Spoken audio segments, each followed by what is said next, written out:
Well done.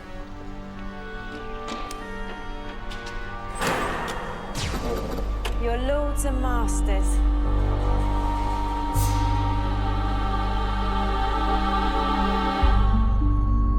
Hello, and welcome to day 23 of the Genesis of Androzani Advent Calendar for 2020. We are nearly at the finish line. Hopefully this means that all the videos up to this point have come out. I think, considering the schedule at the moment, it looks like it will be. But yeah, hopefully this means... If it hasn't, then this is embarrassing. Yeah, because last year there was a couple that never came out, and they just went missing. On this day, it was the live stream for the Rise of Skywalker review. Oh wow! So there's been a year ago God. Since that. A year, and look how much. Rise of Skywalker was the start of COVID-19, confirmed. It was a warning. It was a warning. It Yeah. was getting us in the mood for 2020. Yeah. Anyway, that was terrible. So, we are going to be doing a video that me and Adam did earlier this year, after Series 12 aired. It is going to be an updated series ranking, but obviously this time it's going to be Callum instead of Adam, so there's going to be another whole perspective in this. And I believe about halfway through Series 11 airing in 2018, you did one from Series 1 to 10 on your channel. Yes, I did. It was quite a while ago now. 2 years ago now. Yes, back when you thought Arachnids was a 7 out of 10. Yes, that is very true, and that is one of the worst opinions I've ever had. And when you thought Last Jedi was, the third best Star Wars? Yeah, it was around that time where I thought... to be fair, I never thought it was great. I thought it was decent, and everything else was shit, because it is. But now, yeah, Last Jedi is just as shit, if not worse. It seems to be getting a resurgence on Twitter, but... we will fight. We will fight the fight against these pretentious twat holes. These people who are objectively wrong, because I can see that people love that joke on this channel now, don't they?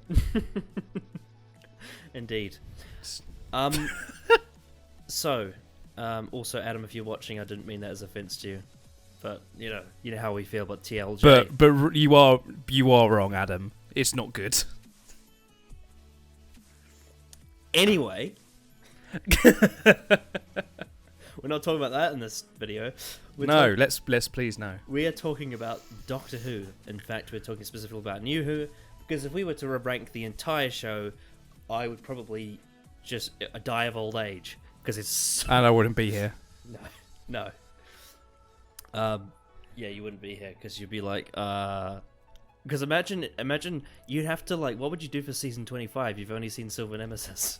What would you do? Yeah, then it's one of the worst. See, this is the thing. For you, it would be one of the worst, but for me, it's one of the best because I haven't seen Silver Nemesis. I can only judge what I've seen in full. Yeah, in terms of I think you mentioned on day 11 that I obviously posted a ranking for the Doctors on Twitter, and the only reason I did that because I have now seen one story from at least every Doctor, so I'm doing it. I did it from that point, and 7 is third from the bottom. Because of Silver Nemesis. Yeah, see, the thing is with season 25 is I've seen Remembrance, Happiness Patrol, and Greatest Hero in the Galaxy, and I haven't seen Silver Nemesis. All 3 of those stories are absolute classics, and 7's brilliant in all of them, so I don't know what you're talking about. Yeah. Once I see more, honestly, he probably will shoot up the list. Yeah. I'm very confident on that. Also, I'd be surprised if he doesn't. Also, season 26 is one of those rare seasons where every story's good. There's not many of them in the show. I hear very good things about Susan. Yep, season 7's also one of those. And quite possibly a couple that I'm going to be talking about today. But season 26 is genuinely one of those seasons where every story's good. It's fucking... I can't believe Classic Who ended on such a high. Anyway. So, we are going to be doing updated series ranking now. I am going to try not to cover too much of the same ground as I did last time, because I wouldn't want to repeat myself too much. Most of what I'm going to try and say, I can't remember exactly everything I said in that video, but I'm going to try and make it as new as possible, maybe delve deeper into some areas that I didn't reach. But I may cover some of the same ground. So what I would recommend you do is that potentially you might want to watch the series 1 to 12 ranking that me and Adam did early in the year if you want a more broad strokes view on how I feel about these series. And this one I might try and go into a bit more sort of niche detail where I can. The other thing is that since then there's been a couple of changes to my list, so that you may be in for some interesting surprises. Let's just say that. But yeah, I think this should be very interesting. Both of us have rewatched some stuff leading into this. I know you've rewatched all of Series 5. I've rewatched a scattering of stuff. I think the stuff that I most rewatched was I watched a few Capaldi episodes. And yeah, but most of New Who I've got pretty fresh in my mind. There's a couple of areas that I'm a little bit blind on. I think the area that has been the longest since I've rewatched is probably Series 11. But apart from that, I think I've seen most of it fairly recently, I'd say. Yeah, same here, to be honest. And yeah, but so I think I'm pretty sharp on this one. But yeah, this should be rather interesting. So, which one of us should start? Since I'm the guest, I'm the one who's never done this list on this channel before. I guess I start. Though start out with the worst. I've got a funny feeling though that it may not matter who starts.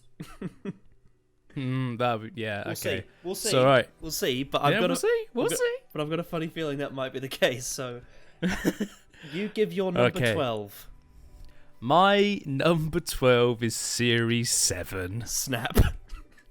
Yeah, not shocking at all. It's fucking so shit. This series is like it's the reason why it's bottom, because in terms of actual like investment, enjoyment, and just pure writing, it's absolutely the worst, because I don't think there's a single like classic episode in this season, and only one like really quite decent episode. The rest are all garbage. And obviously the whole arc of Clara being the impossible girl, being the most important person in the Doctor's life, yet being with that can be completely unearned, and her herself being the most bland companion we actually had in New Who at that point. Holy crap, is it so unearned.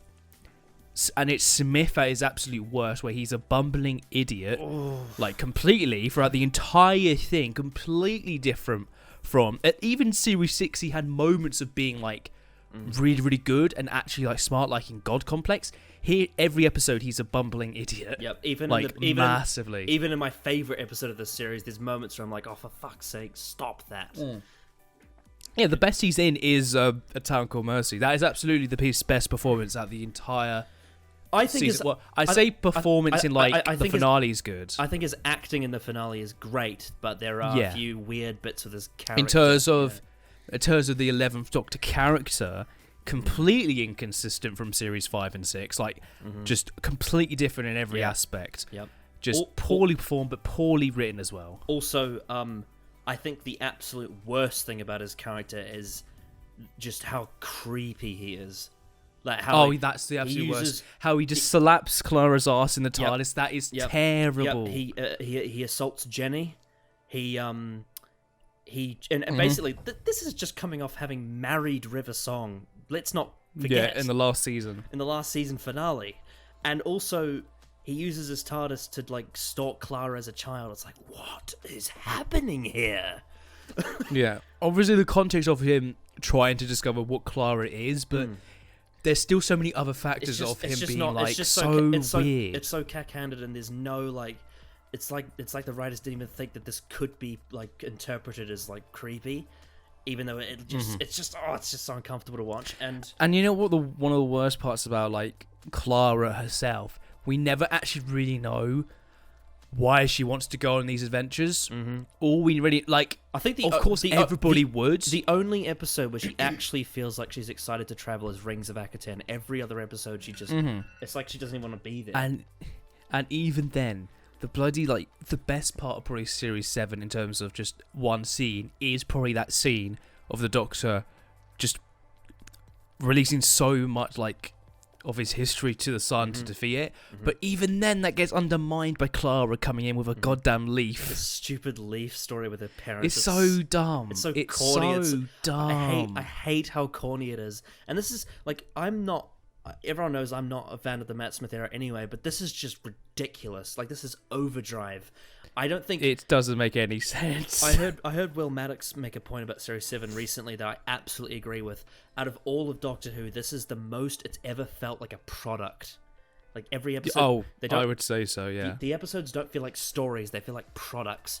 And watching Series 7, it makes me appreciate, like, padded Classic Who more, because at least it has a story, you know? Yeah. Like... Most of them, at least. Yeah, like, I will happily watch John Pertwee run in circles and shoot the same person once per episode over this. Yeah. It's this season overall is just so bad. The story is terribly written. Like, it's just god-awful. Incohesive mess. It's split in half over 2 years. And just even the little things, like the title scene, which is fucking awful. And the whole, like, poster of a movie a week is so cheesy, and the Doctor, like, honestly, you know, I've been very critical of how Christian was handled the 13th Doctor, and we'll get onto that when we get to those series.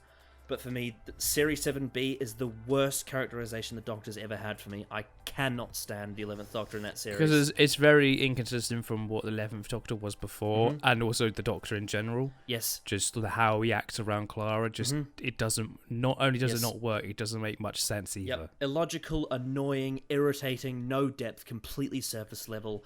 He has no actual, like, the motivation behind him having this companion is, like, it's like he wants to win this trophy, which is, again, it's just really weirdly creepy. And, like, I don't mind exploring the Doctor having urges for a romance, but this is just too much.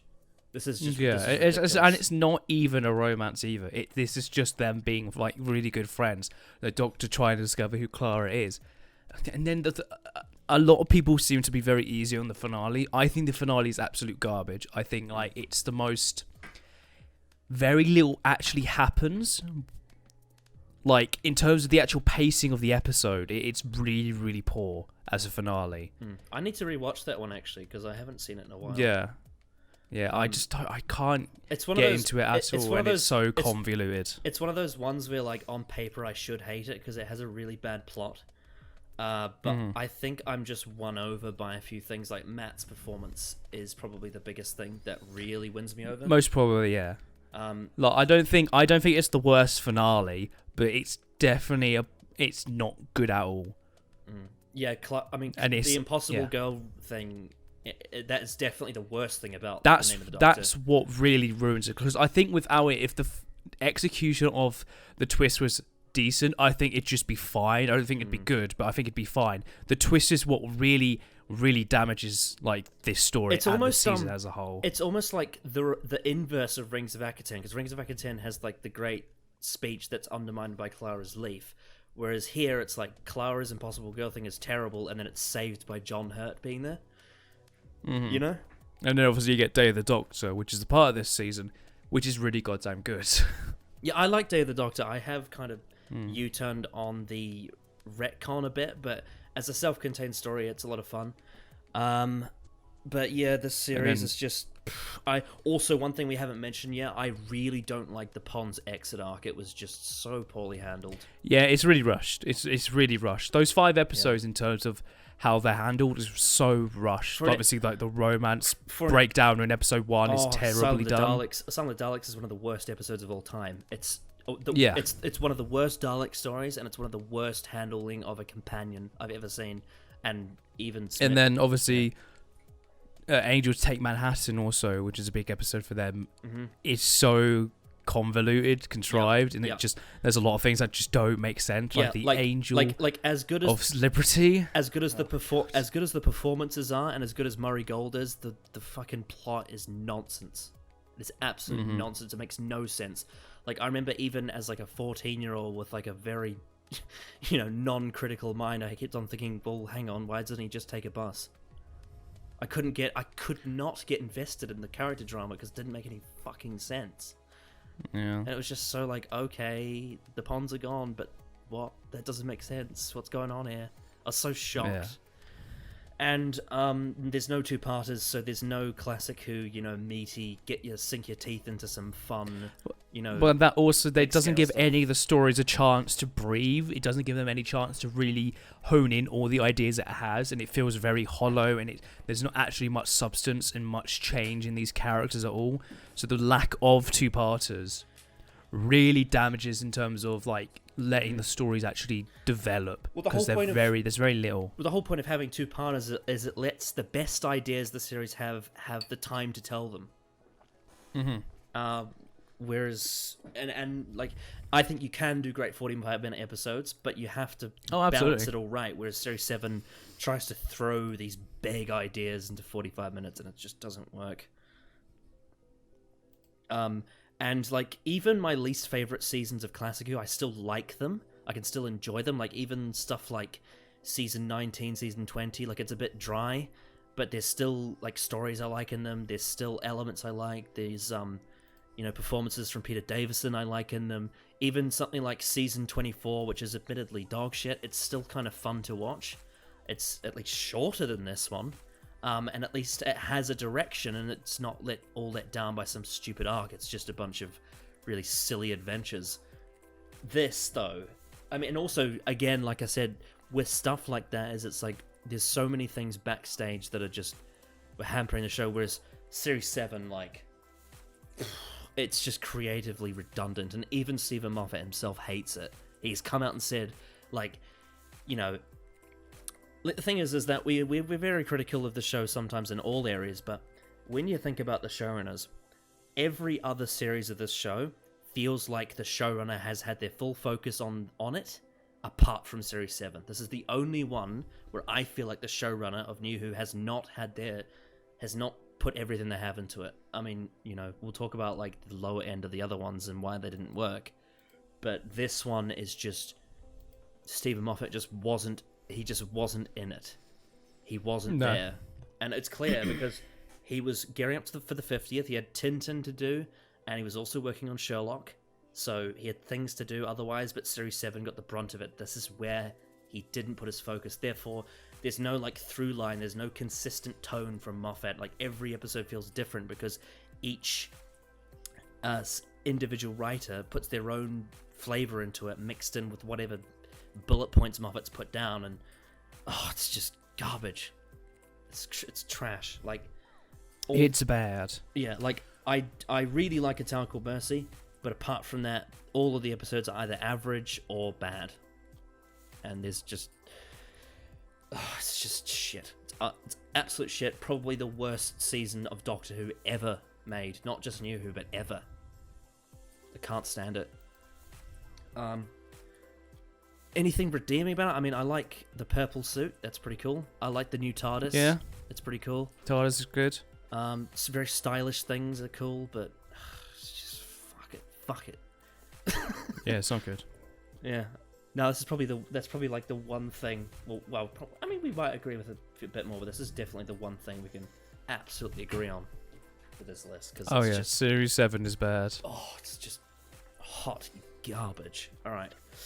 So, seeing as I snapped, does that mean I go next? Yeah, sure. Alright, so this one people could probably see coming from a mile away.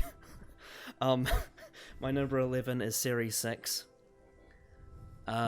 So, it has a lot of the same problems that Series 7 has with the Doctor, except, unlike Series 7, there are a few episodes where he is quite good. But for the most part, for me, I find the 11th Doctor to be a really, really irritating character here. He's just so over the top, so just Americanized and caricatured, and just he's just a bundle of catchphrases and sexual slogans and just weird quips that I just don't enjoy. And then you've got Amy and Rory, who are like really inconsistent, really up and down. Some episodes they're absolutely brilliant, like The Girl Who Waited and The Doctor's Wife, but then there's shit like The Rebel Flesh and Let's Kill Hitler, where they're just absolutely terrible.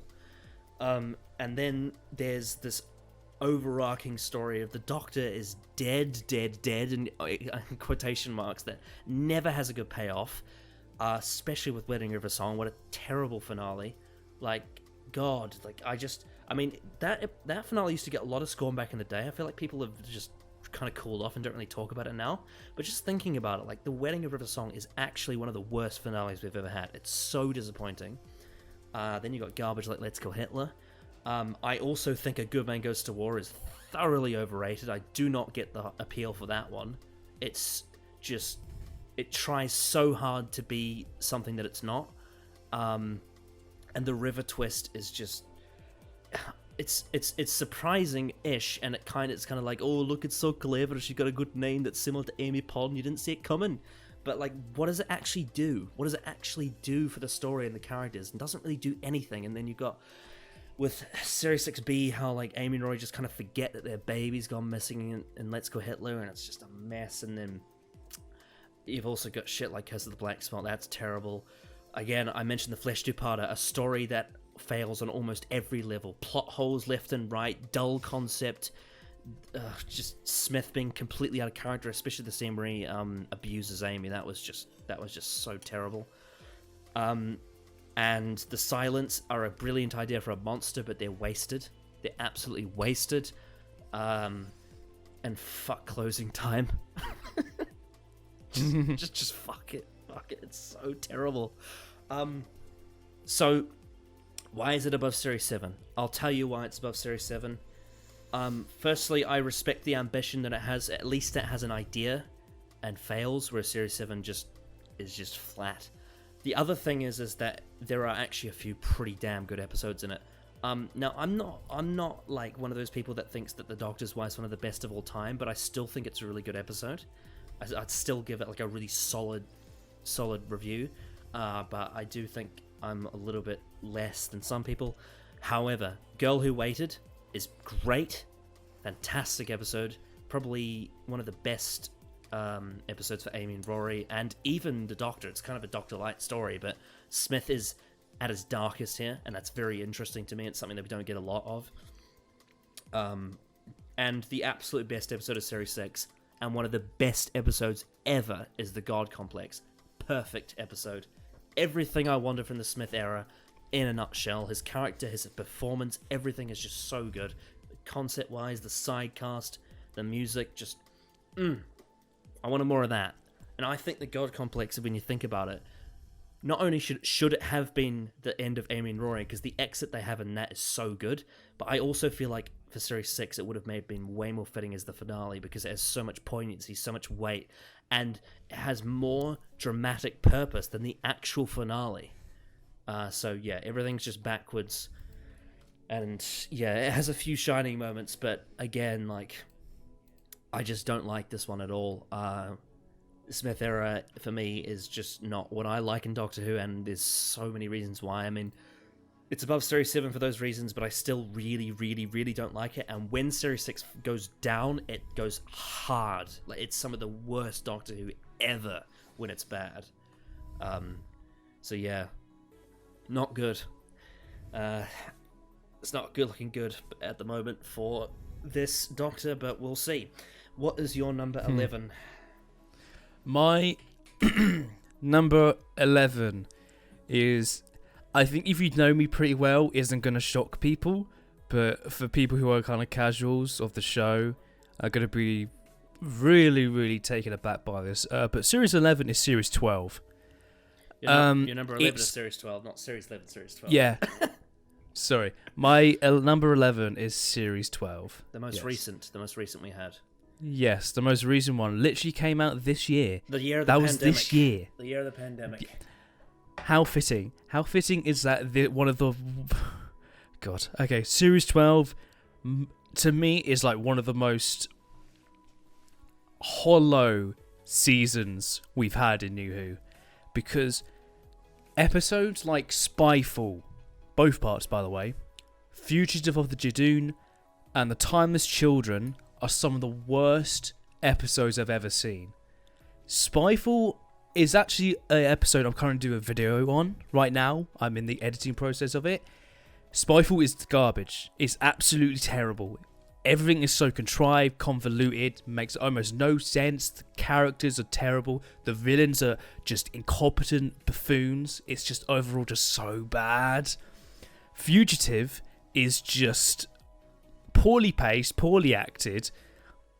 Caricatures are plenty. Every character is either poorly acted and poorly written to be complete idiots. At least Jodie's okay in it, though. That's the only thing I can say about it. And then the finale, The Timeless Children, is just absolute garbage, retconning almost all of Doctor Who, and it making no sense, and it just being absolutely terribly made, terribly paced, and just terribly written in general. Just all of it. I just hate the season so much. It's weird to me because the actual, like, filler episodes are mostly, like, they're not good, but are better than the more important episodes. The episodes that actually matter are the worst ones in this season. Mm-hmm. It's kind of Ryan Sinclair, for example. It's kind of Chibnall syndrome, isn't it? Oh yeah, it is. Chibnall is the worst writer in this season, and he's the goddamn showrunner. Mm-hmm. That makes no sense. Ryan has no arc. He is just completely forgotten about, and the only thing he gets is in Spyfall Part 1, when we first see him, misses a score in basketball. He misses the bucket. And then in the finale, he throws a bomb like ball at Cybermen, and that is the completion of his arc. What the fuck am I watching? Like, holy shit, how is that even considered to be an arc? And the fucking fact that the Doctor Who, like, Twitter, Instagram, whatever, actually promote that as an actual arc is so stupid. It's honestly cringe and just so sad that this is the level of... It's one of the worst things I've ever seen. It's one of the worst things I've ever seen. It's terrible. It's so bad. It's so bad. Yaz is, again, for 2 seasons in a row, the most bland character in the entirety of New Who. I would say she's the most bland companion. 100%. There is literally nothing to her character, and anything they even give her is latched on, but they're never brought up ever again. Mm-hmm. Literally never. The whole like suicide like side plot in Can You Hear Me? An interesting idea, not established and built up at all, but an interesting idea. Literally it never gets mentioned again in the season. Literally never. And it's so... Oh my god, the fact that Graham thinks that Yaz is the most important human most like ever, and not Ryan, is so retarded. It's so dumb. Graham, even Graham is like not even that good in this season. He was the best part of the last season, yet here, actually I think he's worse and more senile, which is it's so frustrating because I actually like Graham because he's clearly the best of the 3. Jodie is improved from the last season, but her character is written so poorly. It's just, there's nothing to her that I can even get behind. And just from a story perspective, nothing. This means nothing. She literally says in the finale that this change of her being the timeless child means nothing to her. How can you promote this story as everything is about to change and the actual character be like, nah, I'm good. I don't care. I'm sorry, but this season, I would say writing-wise, Series 12 is probably slightly worse than Series 7, but I think the only reason it's above it is because it actually looks a lot nicer. Just on paper, the direction is actually a lot nicer than Series 7, and that's the only reason I can think of it being above it. This season is trash. Terrible and utterly garbage. Anyone who thinks this is like actually good, I question your sanity in some areas. Like, because this season, actually. You'll be surprised. There's quite a few. Oh yeah, I know there's a few, and I question their standards because this season literally has no. The only episode that is good is Haunting. Actually, no, that's why it's above it. Haunting is really good. Haunting is actually really good, and even then it has some issues because of the poor writing building up to that episode. Mm-hmm. Yeah, but Haunting is good. It's actually really quite well written, and that's all I can say in terms of positives. The rest is absolute garbage. Bringing back Captain Jack is such a bait and switch, and I hate it so much.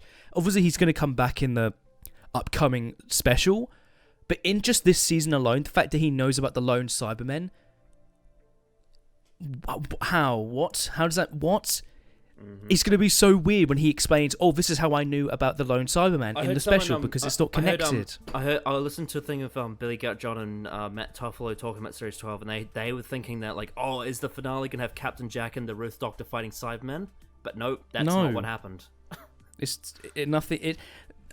That would be entertaining. I don't think it'd be good, but that'd at least be entertaining. Yes, at least it'd be fun to watch, Chibnall. Fucking fun. Make it fun. Jesus Christ. But yeah, like, in terms of my personal entertainment, I get nothing out of this. And in terms of, like, objectively written, it is terrible. It is such one of the worst written pieces of television I've ever seen. Like, God, And I was like, when this was coming out, I think there was some episodes I was quite kind on. Like, I think Nikola Tesla's Night of Terror, I think is an episode that... Oh yeah, Ascension, I was completely wrong on that. I don't know why I like that. Holy shit. I think I was just in a really good mood that day. I don't know how anyone could like that. Yeah, it's terrible. And Praxis, I think, is funny in areas, but the story overall, not well written at all. Orphan 55, I get a kick out of it because of how terrible it is. And like sometimes it does make me laugh.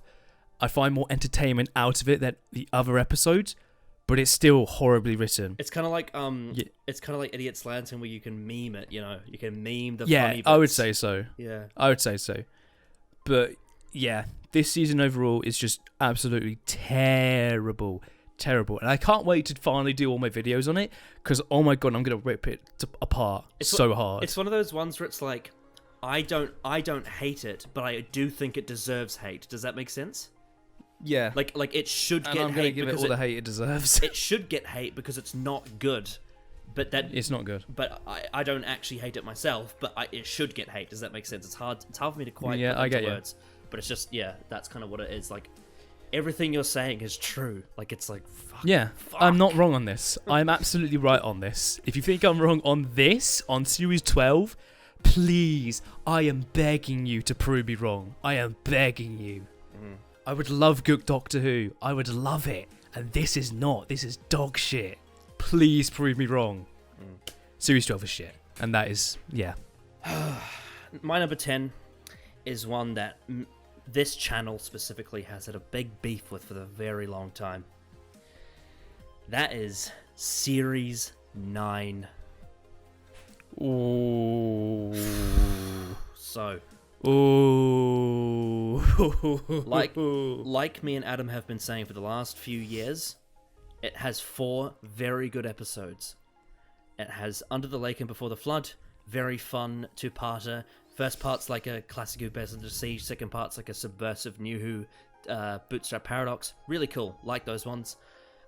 Face the Raven somehow manages to not only make Ashilda watchable, but creates a brilliant poetic ending for a companion I absolutely despised in Clara. It's actually brilliant. Heaven Sent is one of the best pieces of TV ever made. So those are the reasons why it's above the other 2. Apart from that, though, it is absolute bloody dog shit. And it is so terrible. I cannot stand it. And it's... the way, and basically to articulate the kind of bad it is I know that Adam's going to hate this if he watches this, because I know that he agrees with me on Series 9 and he likes what I'm about to talk about. But this is honestly how I feel about it. Series 9 is bad in the same way that something like Last Jedi is bad. Because it's got this air of pretentious art house. Oh, I'm going to subvert every story because it's so clever. Oh, it's so clever. It's not. It's not clever. It's so bullshit. Like, especially with stuff I can understand that. Like, I feel more about that to Series 12, but I can understand, like, that feeling from this season, like, overall. It honestly drives me insane how every other story in this series builds up these really good ideas and then shits on them right at the end. Like, Magician's Apprentice, which is familiar, has genuinely brilliant scenes with the Doctor and Davros. Obviously, I hate the whole opening eyes thing because of you know, I love the Big Finish stuff, but whatever. But the fact that it's all just a trick and it just means nothing. I can't stand that. I can't stand that.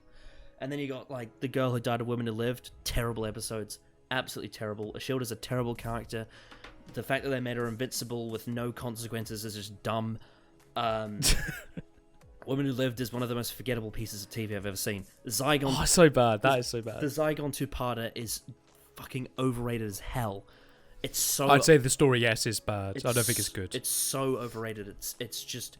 And I think we disagree on the speech in that, but we can agree it's the best part about that episode. I mean, it's really well acted, but I don't like that it's the resolution, because it's just such an idealistic way to end the story. But I think the only thing I have problem with it is that it's in that story. I think it deserves to be in a better story. Yes, because it's just such a heavy-handed bullshit, like ISIS propaganda thing, and it's not a good Zygon story. In fact, it's a really bad one, and there's just so many stupid moments in it that I can't take seriously, and the story subverts itself at the end. Even the speech itself is ruined by the fact that the Doctor had to say it multiple times and wipe their memories. That was just stupid. It's bad. It's a really, really bad story that deserves more hate than it gets. Sleep No More, again, terrible. Absolutely terrible. One of the worst. But the real reason why it's so low, as you all know, is because Hellbent's in it, which is my least favorite episode of all time. I hate it. I hate everything about it, except for some of Rachel Talalia's direction is great. Murray Gold's music, there's one good track in there that's good in the soundtrack, but everything about the story, everything about the plot is just absolute garbage, absolute bullshit. Ruins so many things that I love about the show.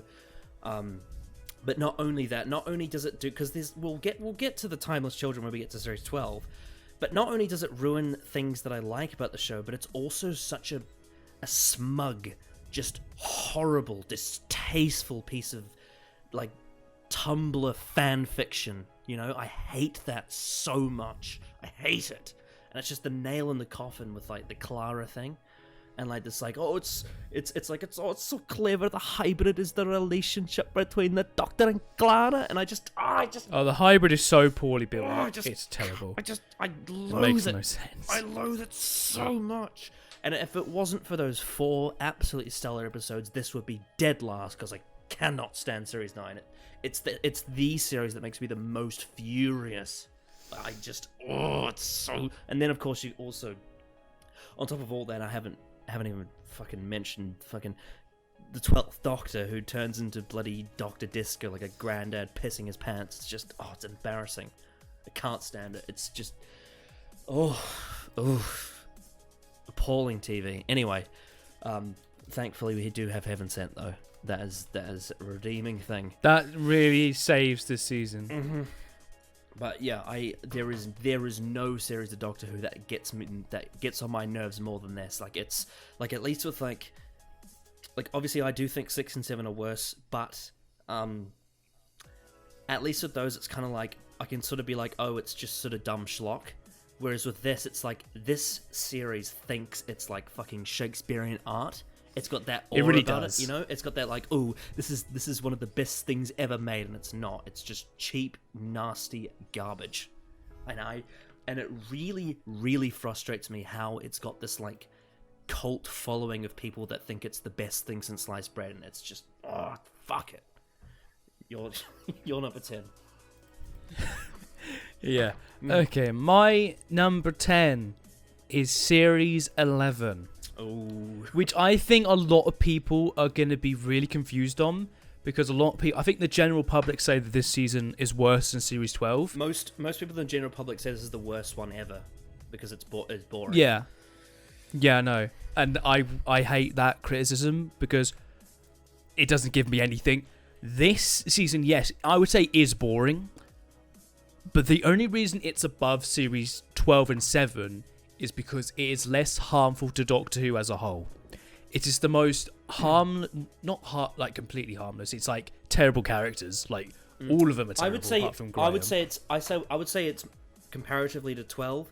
It's more harmful to the general public's interest in the show, whereas Series 12 Whereas Series 12 is more harmful to the actual lore of the show. If that makes sense. I get that. So which yeah, it's kind of funny how Chibnall managed to do both back to back. Yeah, I can see that for sure. Mm-hmm. And I just think in terms of like if we're talking about the actual quality of this season, it's low. Like there's not the only episode I think is well, the best episode of this season is It Takes You Away, and even then that has quite a few issues. Like the dad's plan is really dumb. It is so stupid. But that episode is the best of that season, which in a way is quite sad. Yeah. All of Chibnall's episodes are the worst of the season. Oh yeah. Oof. Even okay, and this will definitely hit a few buttons. Rosa's bad. Rosa is bad. It is not a good episode. Do not compare this to Vincent and the Doctor. Please do not. They're nothing alike. Quality-wise, it is terrible. And Vincent and the Doctor is just an absolute masterpiece. This whole season, the shining light of this is Graham, not the Doctor. The Doctor is poorly characterized in stuff like Arachnids in the UK, for example, where she just lets a spider die naturally, but that's horrible. That is terrible from the Doctor. The lack of actual character for her as well, just there's hardly anything actually there. The finale is probably the most uneventful finale of all of them. There's nothing here. It's the only one where the Doctor isn't one of the main characters. Like she's just nothing. Mm-hmm. She's nothing in that story. Yeah, she's absolutely nothing. Tim Shaw as an overarching season villain is terrible, and he's in the first episode, right? Then mentioned in the second, and then isn't talked about again till the finale. How was this meant to be a season-long arc? I don't get what Chibnall was thinking with this season. I get that maybe from his perspective, he wanted to bring in new viewers and not do a heavy-handed season. But you need to make it competent. You need to make it competent in writing. Get us invested in these characters so we're like, okay, this is a more light-hearted season. I really like these characters. I also don't like this. I don't like when people compare it to Classic Who, because Classic Who is so much better than Series 11. Like, I've not watched a lot of Classic Who, but I've seen over like 10 stories. It's nothing like this. It's so much at better. all. It's so much better. It's so much better. Yeah. For example, I talked about with Series 12, Yaz's like suicide like subplot in Can You Hear Me? Set that up in this season. Set that up here. Same with Ryan. Honestly, one of the best scenes in this season is Ryan trying to ride the bike at the end of the first episode. That scene is actually really good. The last like 5 minutes of Women Who Fell to Earth is actually really good stuff.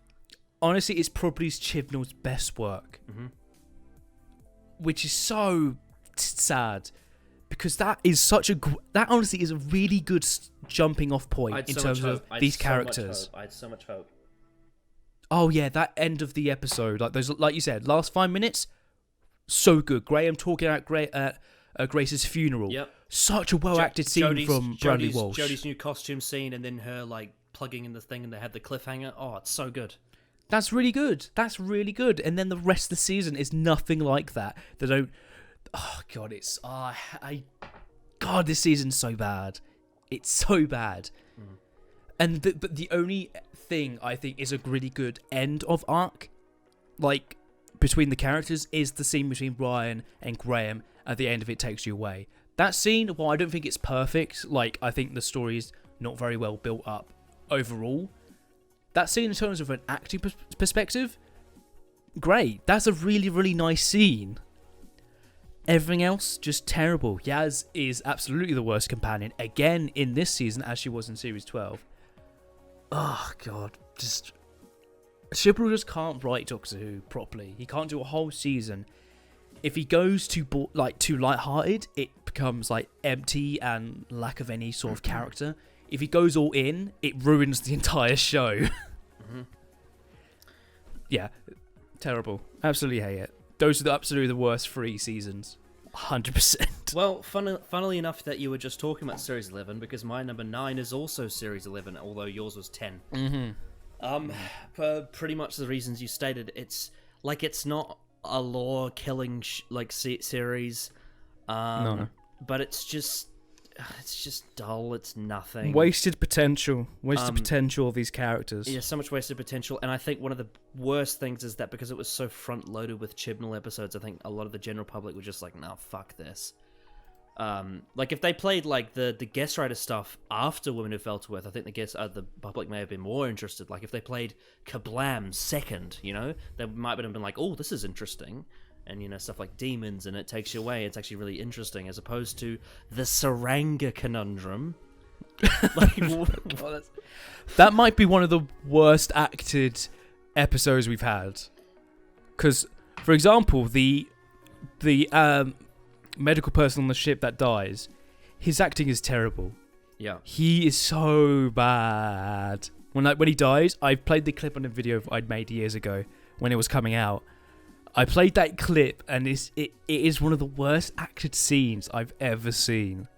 Holy shit. Yeah, it's like, honestly, what is wrong with the casting in this show now? The Saranga Conundrum is just, it's the most, like, it's not the worst episode of Doctor Who, but it's the most boring episode of Doctor Who. Like, bar none. It is just so nothing. It's just dull. It's got all of the shitty Chibnall traits, like countdown timers and like really bad comedy and like clunky dialogue, and it's just, oh fuck it, I hate it. Arachnids in the UK again, it's like you said, really really bad political story. I think he tried to like hit the whole thing of like, oh, making fun of Trump is cool now, and it's like, I mean, not the way you're doing it. And I'm kind of surprised that Jack Robertson is coming back in the next episode. Oh my god, they actually are bringing him back. Yeah, and oh my god, it's going to be very political when you have the government with Daleks. Yeah, when that also doesn't make any sense. Yeah, and like you said, the finale is just nothing. It's so forgettable. Tim Shaw is a very weak villain. And I specifically remember just absolutely cringing at the fist bump arc that Ryan and Graham had. Like, that was just so childish. Yeah, like you said, the Doctor is nothing. She's just a really surface level character. She doesn't annoy me as much as like Series 7 Smith, but she is still a bit cringy. Like, she's got really weird sort of like just really childish jokes that don't land. Stuff like, I call people dude now, and I'm so socially awkward. And it's just not good. And sometimes it definitely feels derivative of Smith and Tennant, but it doesn't have that same charm to it. It's just... And I think also one big problem is that Chibnall didn't let her watch any of the episodes before doing her performance, so she didn't really understand who the character was. Like, the thing is, every other Doctor was like, they're shown as like, look at clips of Patrick Troughton and then base your own performance off that. That's what they did. Whereas she wasn't allowed to do that. So she wasn't allowed to she wasn't allowed to actually find out what the kind of, mood and gravitas the character's meant to have. And I think this is probably when her performance in Series 12 is a lot more nuanced, is because she's actually seen episodes now. And she's like, oh, well, that's how you're supposed to play the fucking character. It's not just the school teacher, it's an actual, like, alien.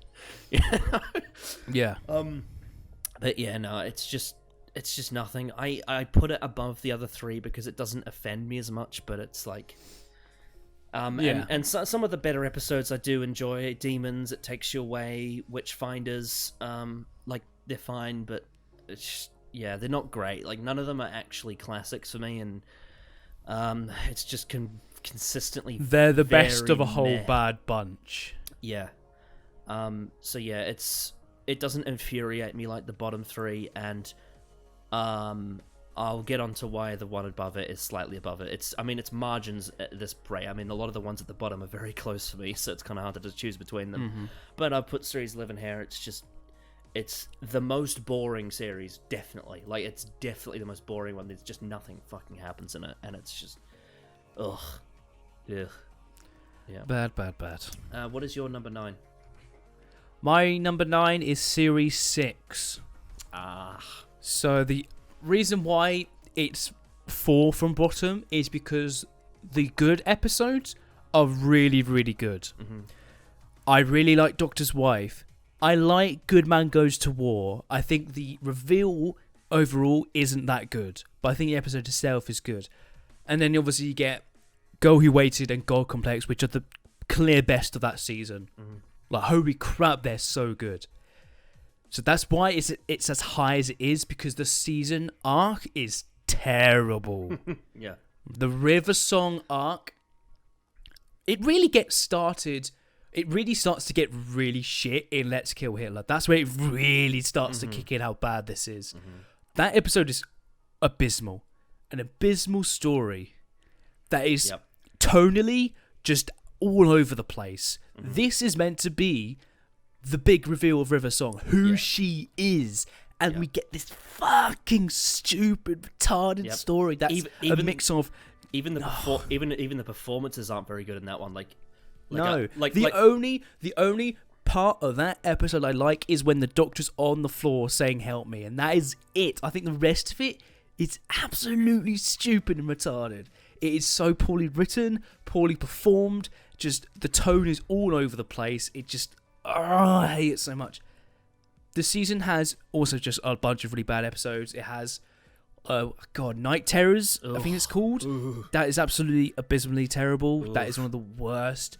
Honestly, it's such a really interesting idea that is executed like as worse as you could get. Yeah, there's no tension. Like, there's absolutely no tension. Yeah, it's terrible. It is absolutely terrible. Let's not forget. I think the first two episodes, two-part is fine. I don't think it's as great as people say. I think it's fine. It has interesting ideas. Yeah, for sure. Oh yeah, it does. And the silence, I think, are wasted. But it kind of has. It kind of has like not to the same extent, but it kind of has the Spyfall syndrome of people loving it because it has a big scale. But like when you look at the writing, it's actually not as good as people say. You know. No, I haven't watched it in a long time, but I know it's wasteful of the silence, and I think the silence are such a great idea. Yeah. That are just not lived up to the potential that they clearly had. Yeah. It's really, really annoying. I also think like the whole Americanization of the show happened in that story, and it rubs me the wrong way. And oh my god, River Song is unbearable in that story. She's so flirtatious, and it's just like, oh fuck off. Yeah, that's the one where she's like, they're talking about like their sex life, and she's like, spoilers. Yeah, yeah, it's not. I'm a screamer. It's not that great. Yeah. Obviously stuff like Curse the Black Spot. Weirdly, an episode I've seen a lot of times. I don't know why, but I think it's one of the weirdest episodes that I've watched quite a lot, and it's not good. It's not good at all. One of my favourite parts about it is the fact that the one of the crewmates, they get his like hand cut by the kid, right? Yeah. Where the fuck does he go? I have no idea. What the fuck happened to him? Yeah. He's suddenly just on the other ship, just out of nowhere. We never see him again after that moment. The story literally forgets about that character. Yeah, let's not forget that this series has a story from Steve Thompson and Matthew Graham in it, who are two of the worst writers. Fuck me. Yeah, just the bad episode. Closing time. Oh. Absolutely terrible, and such a bad way to use the Cyberman.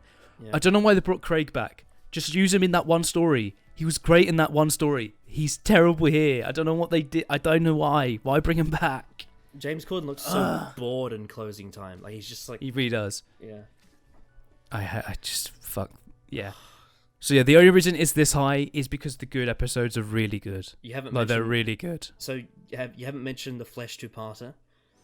Oh yeah, I completely fucking forgot about that. That is also abysmally terrible. Yeah. Like, oh my god. Like I think oh my god, it's so bad. I think from memory, like the Flesh two-parter and Angels Take Manhattan are the stories that have like so many plot holes. Like just everywhere. Like literally every scene. It's like, what the fuck is this?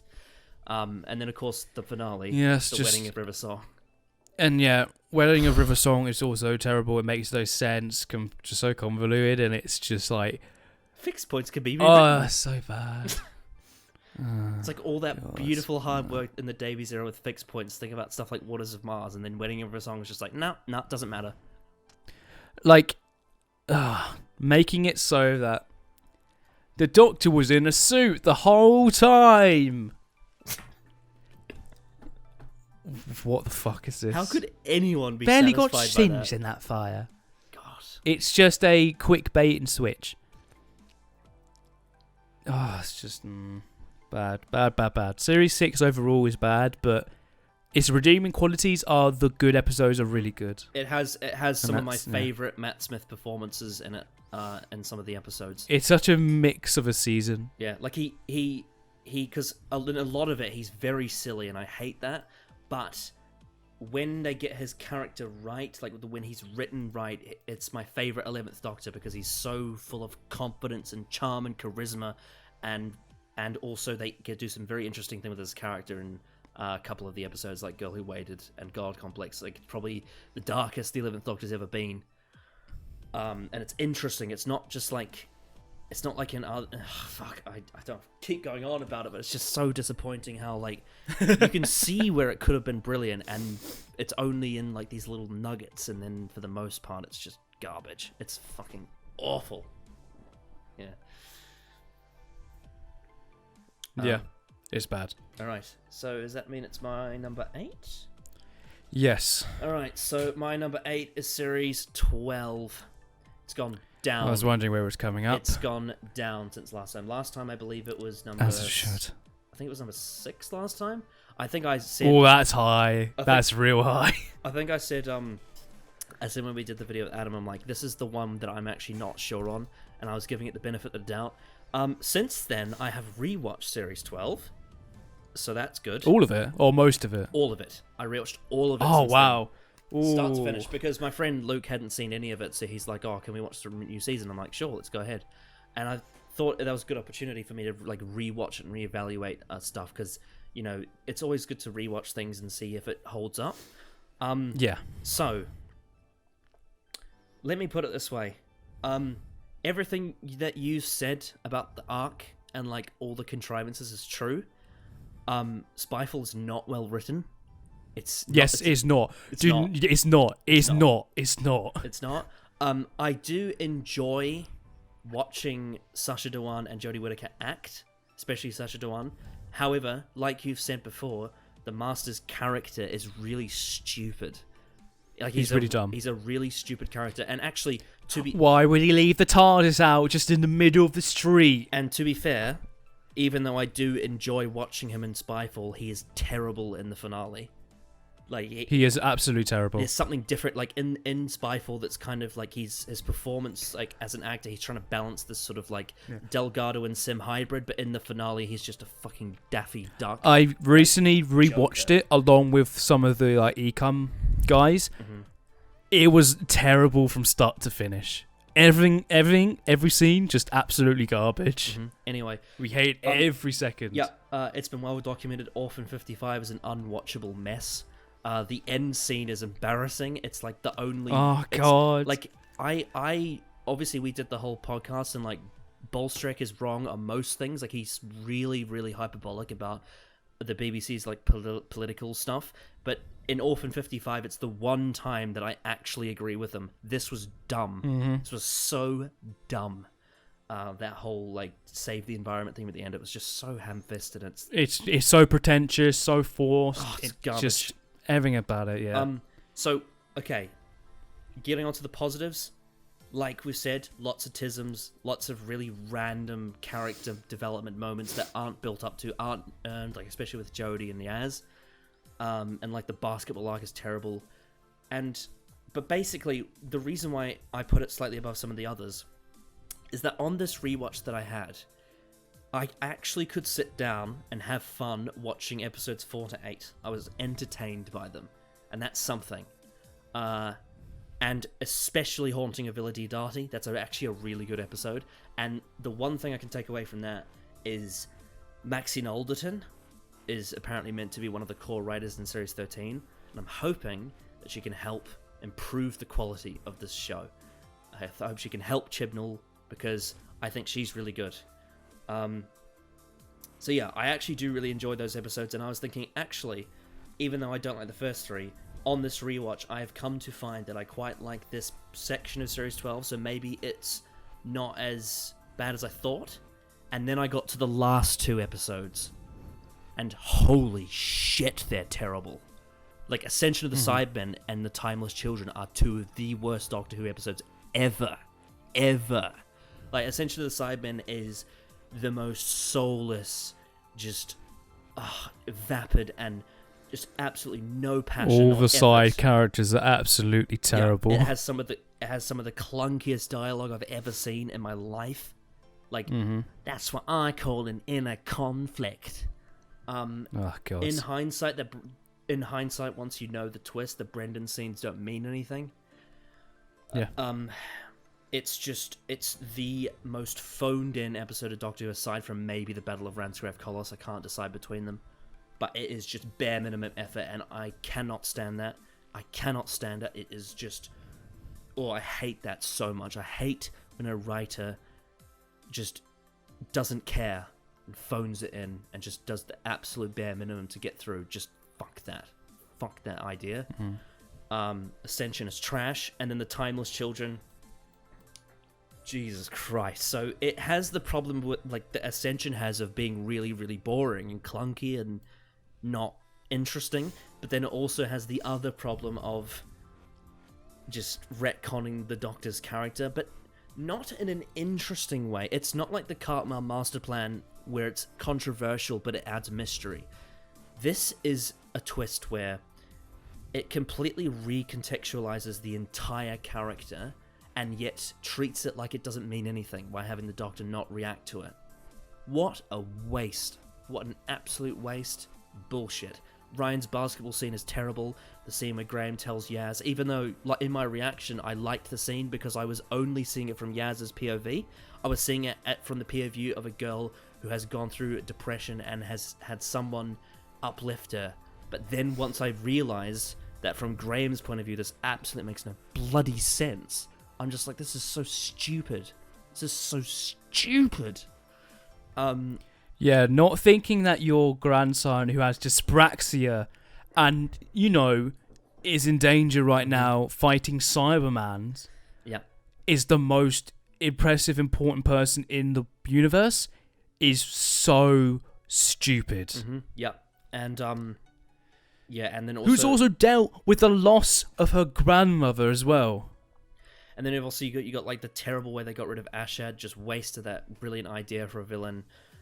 And then the Cybermasters is just fan fiction shit. And then the ending with with the fucking the button that Jodie was gonna press is like, it's just a copy and paste of Parting of the Ways, but without anything that made it good. I hate when he does that. I hate when Chibnall steals stuff. Also, that's another problem with Series 12. Fucking hell, he stole so many things from the Davies era. Spyfall is pretty much a mix of like sound of drums. You've got the Skithra, which are like Jadoon race.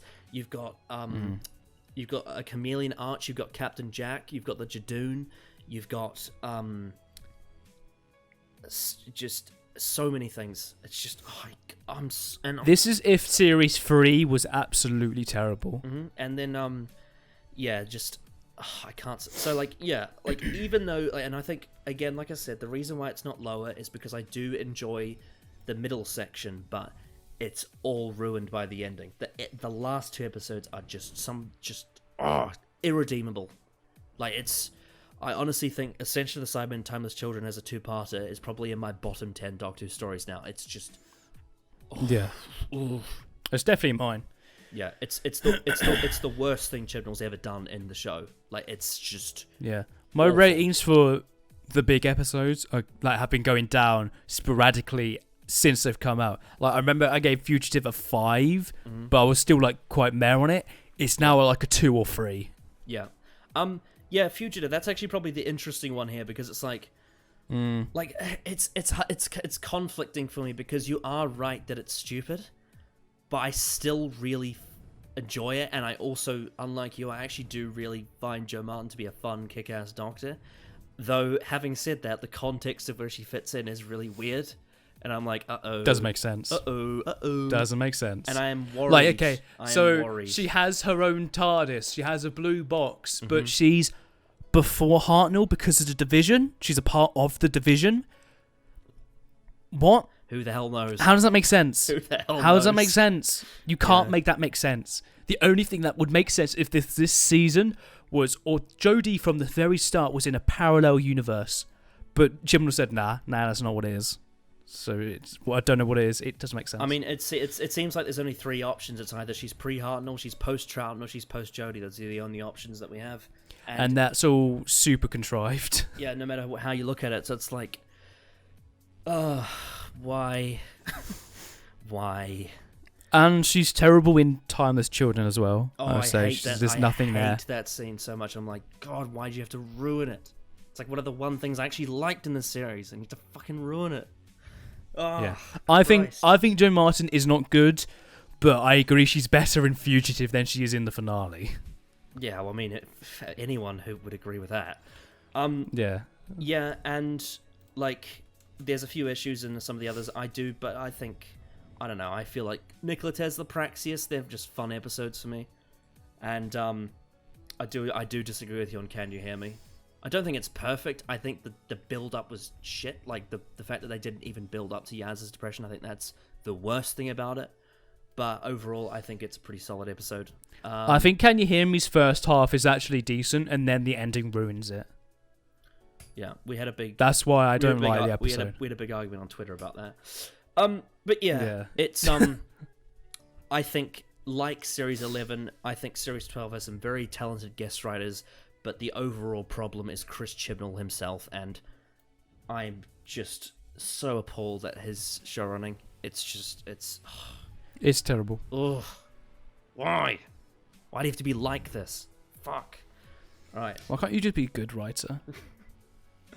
God, remember the days when the showrunner wrote the best episodes? God, I missed that. Mm-hmm. Okay, what's your number 8? My number 8, which is quite fitting, is Series 8. Ah, okay. Series 8, I think, is quite a mixed bag. I think there are some few episodes that I think are quite good. I think Mummy on the Orient Express and Flatline, I think, are the best of that season. But the reason why it's so low is because of Clara and how much she is an just unbearable son of a bitch. She is horrible. She is an absolutely terrible person. The way she treats Danny, the way she treats the Doctor, just absolutely terrible. I mean, whole scene in we Listen. we all know that because of how that big rant I had on the channel. Oh yeah, that was great.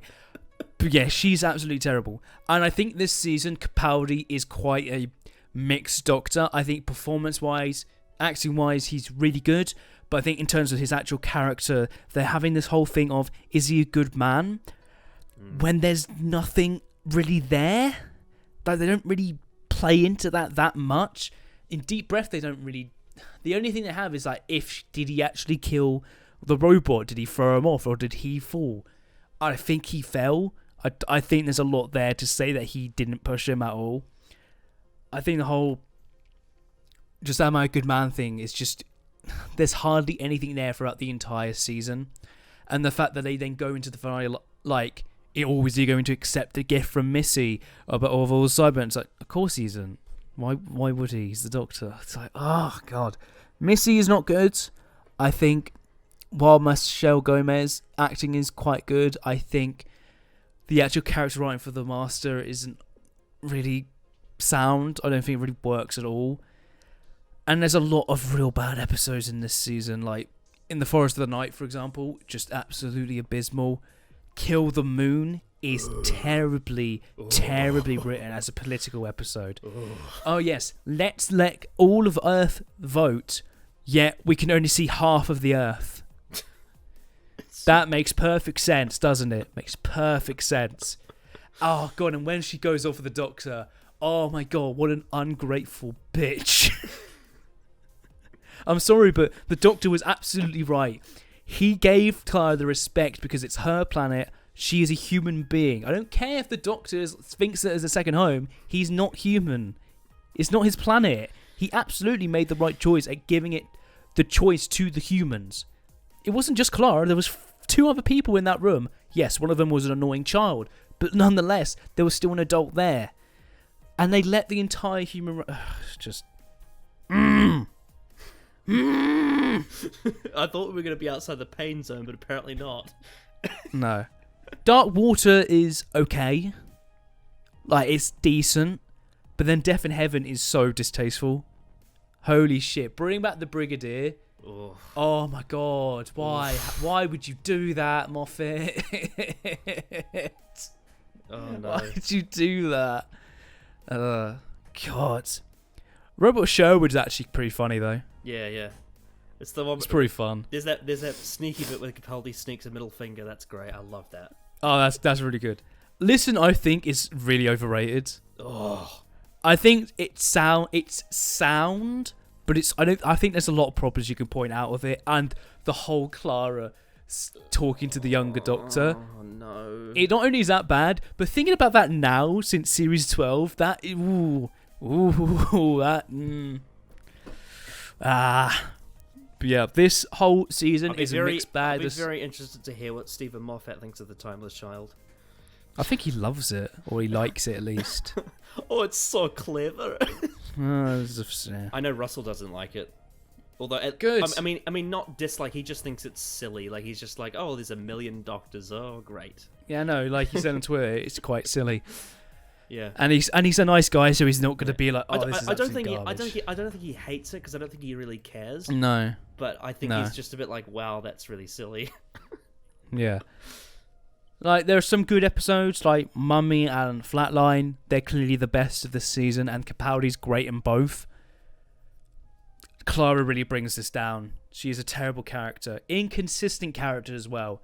Not only is there no transition from Series 7 to this season that actually makes sense of her changing character, she's an absolute arsehole.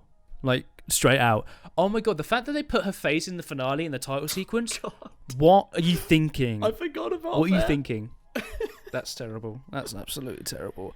Why would you not put that in a filler episode as like a fun gag? Why did you put that in a fucking finale when the cliffhanger of the last episode was the fucking Master coming back? Someone we haven't seen since End of Time.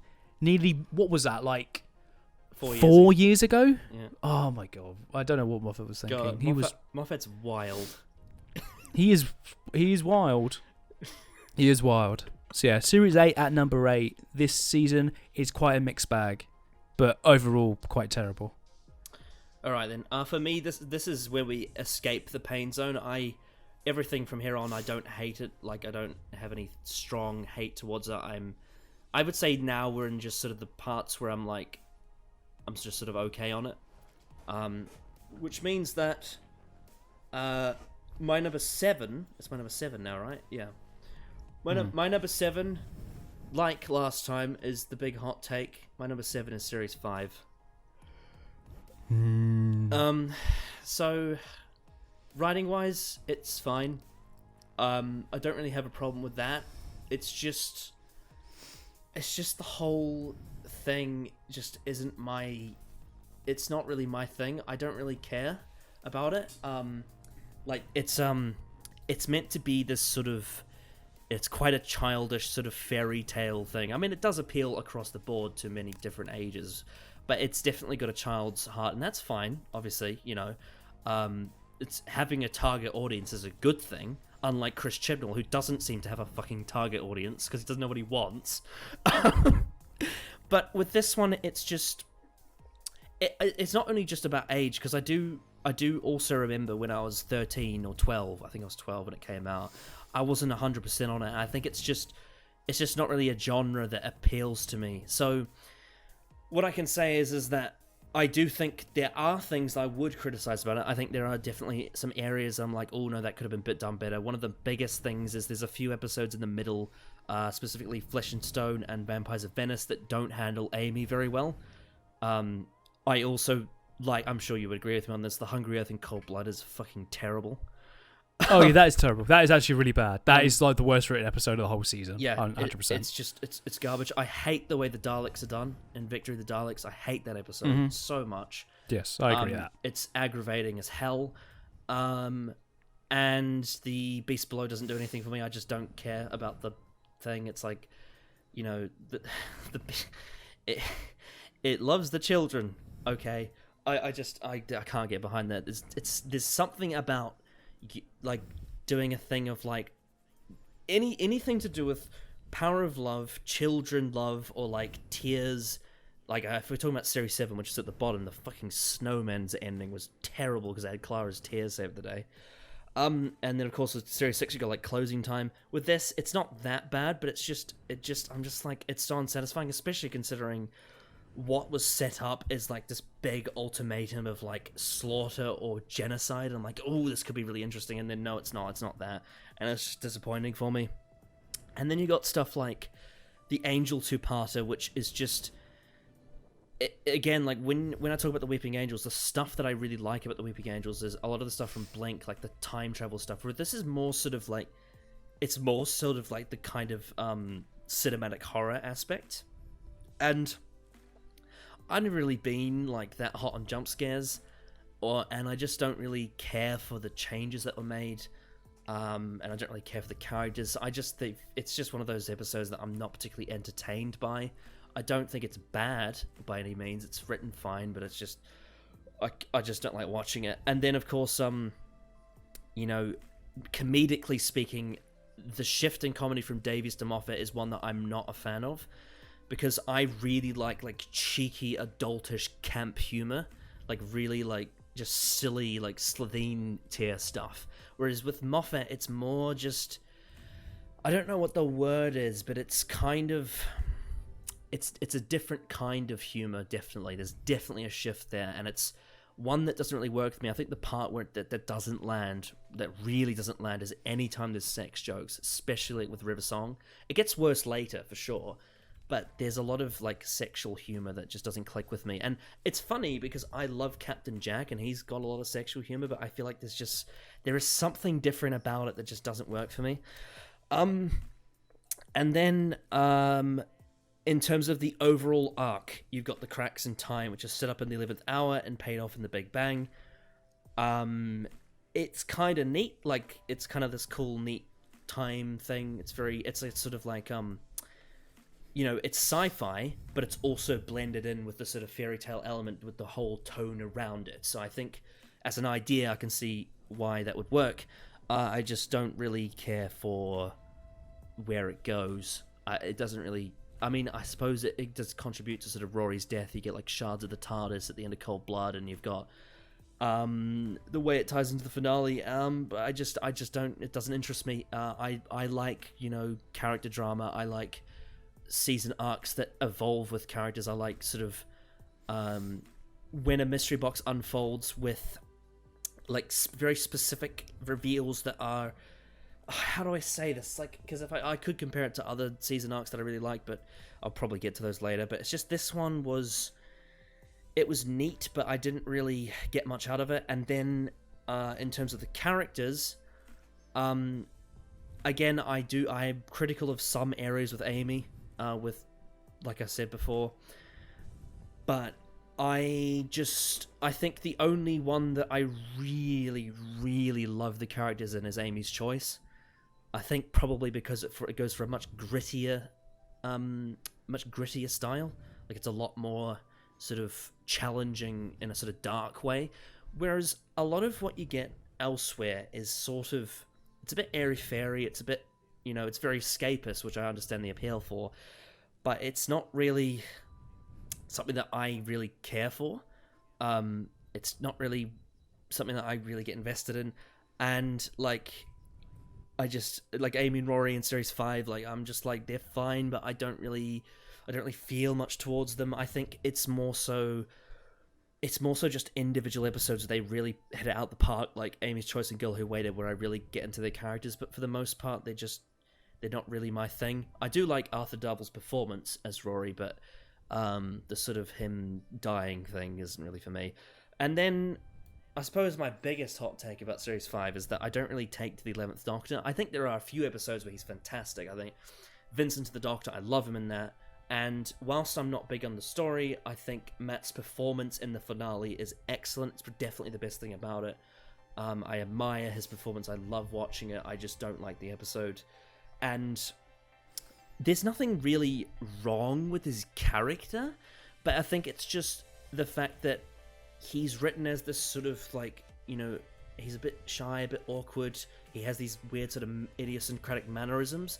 And I get that the whole point of that is that it's meant to make him feel a bit more alien, but for me, it's just awkward to watch. I don't really enjoy it. It's kind of off-putting, and I do think there's a couple of scenes here and there where he comes across as a bit wooden, in the first half mainly. I think in the second half he definitely gets better, more confident, but is a couple of bits here and there where I'm like, oh, that could have been a bit better. And like all of his series, definitely in Series 6 of The Good Man Goes to War, but I would say this probably applies to Victory of the Daleks as well. Anytime Matt Smith is challenged to get angry on screen, I just can't take it seriously. I just don't think it's a strength. But he is definitely better here than he is later. I will say that. Jesus Christ. Like, at least he doesn't make me sick watching him. At least he's, watchable. As opposed to 6 and 7, where he actually grinds my gears and fucking irritates the hell out of me. But he's fine here, and I think they did a pretty good job with this series. It's just not one that I particularly enjoy. But what I will say is, Amy's Choice of Mints and the Doctor episodes I love, and I will always go back to those. But I just don't think this one was for me. I rank it above the ones that I've put below it because it's actually well written. So there you go. There you go, that's good. That's good. Right, your number 7. My number 7 is Series 9. Okay. So we're still in the very mixed area for me. Series 9, I think, is overall not good. And again, with like sort of Series 6 and 8, the only reason it's this high is because there are 4 episodes that are some of the best episodes ever written for Doctor Who. Mm-hmm. You've got Before the Flake. Before the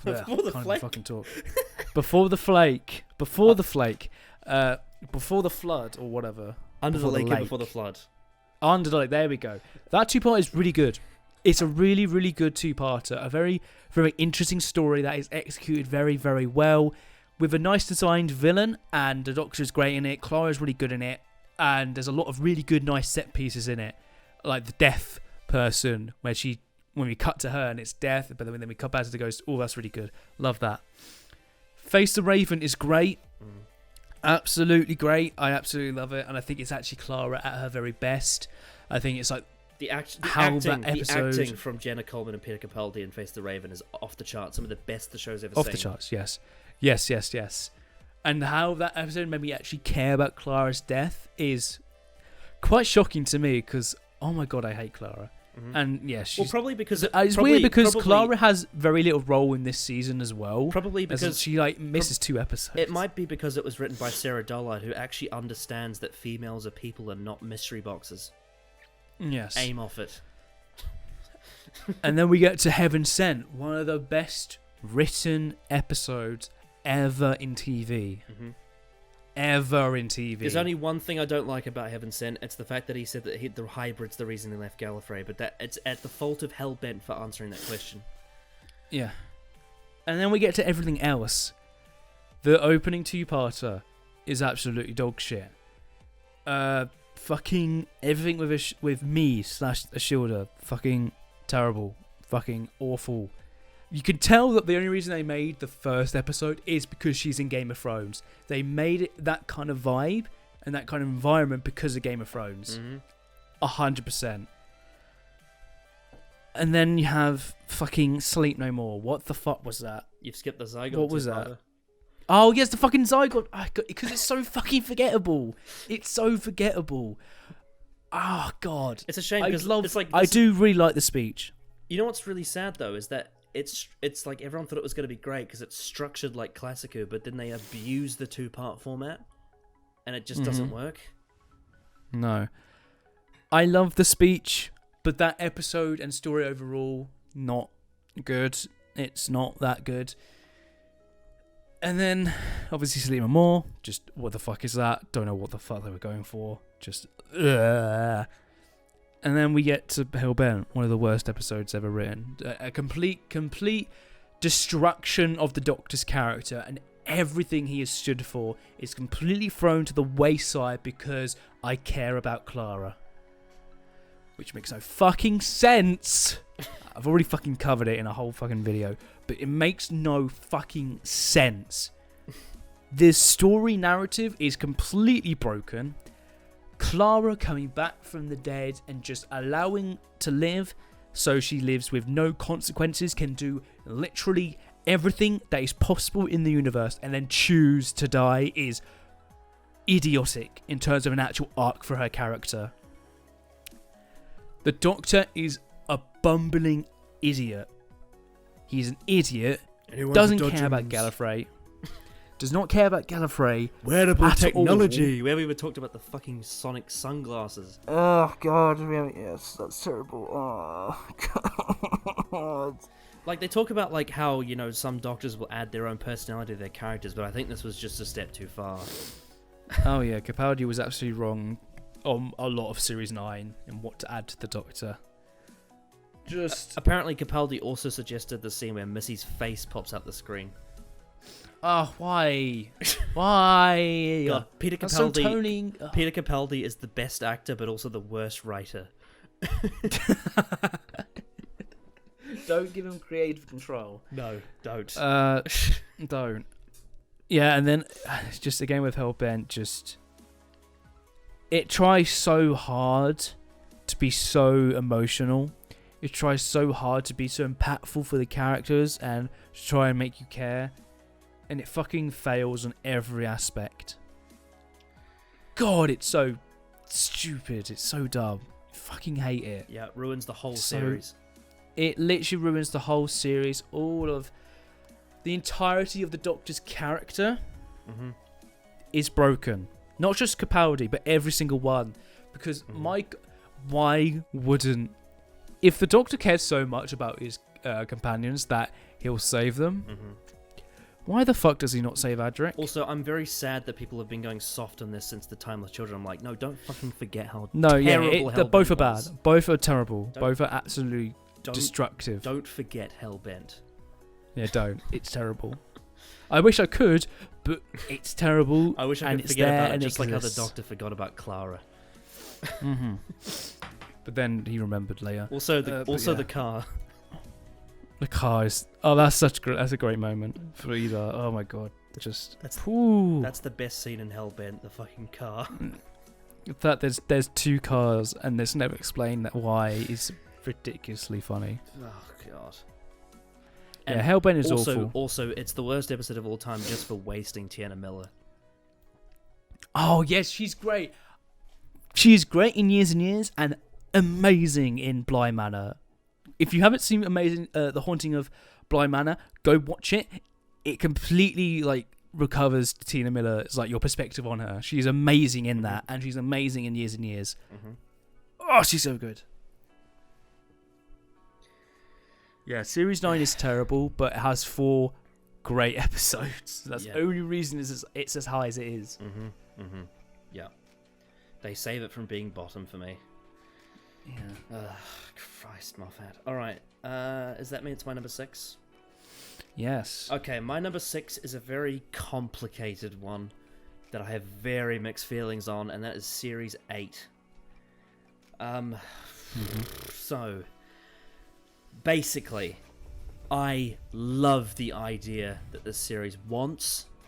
I think that Capaldi was perfect casting for the Doctor, and I think he's really fun in this series. He's very Malcolm Tucker-esque, but to me that's a great thing.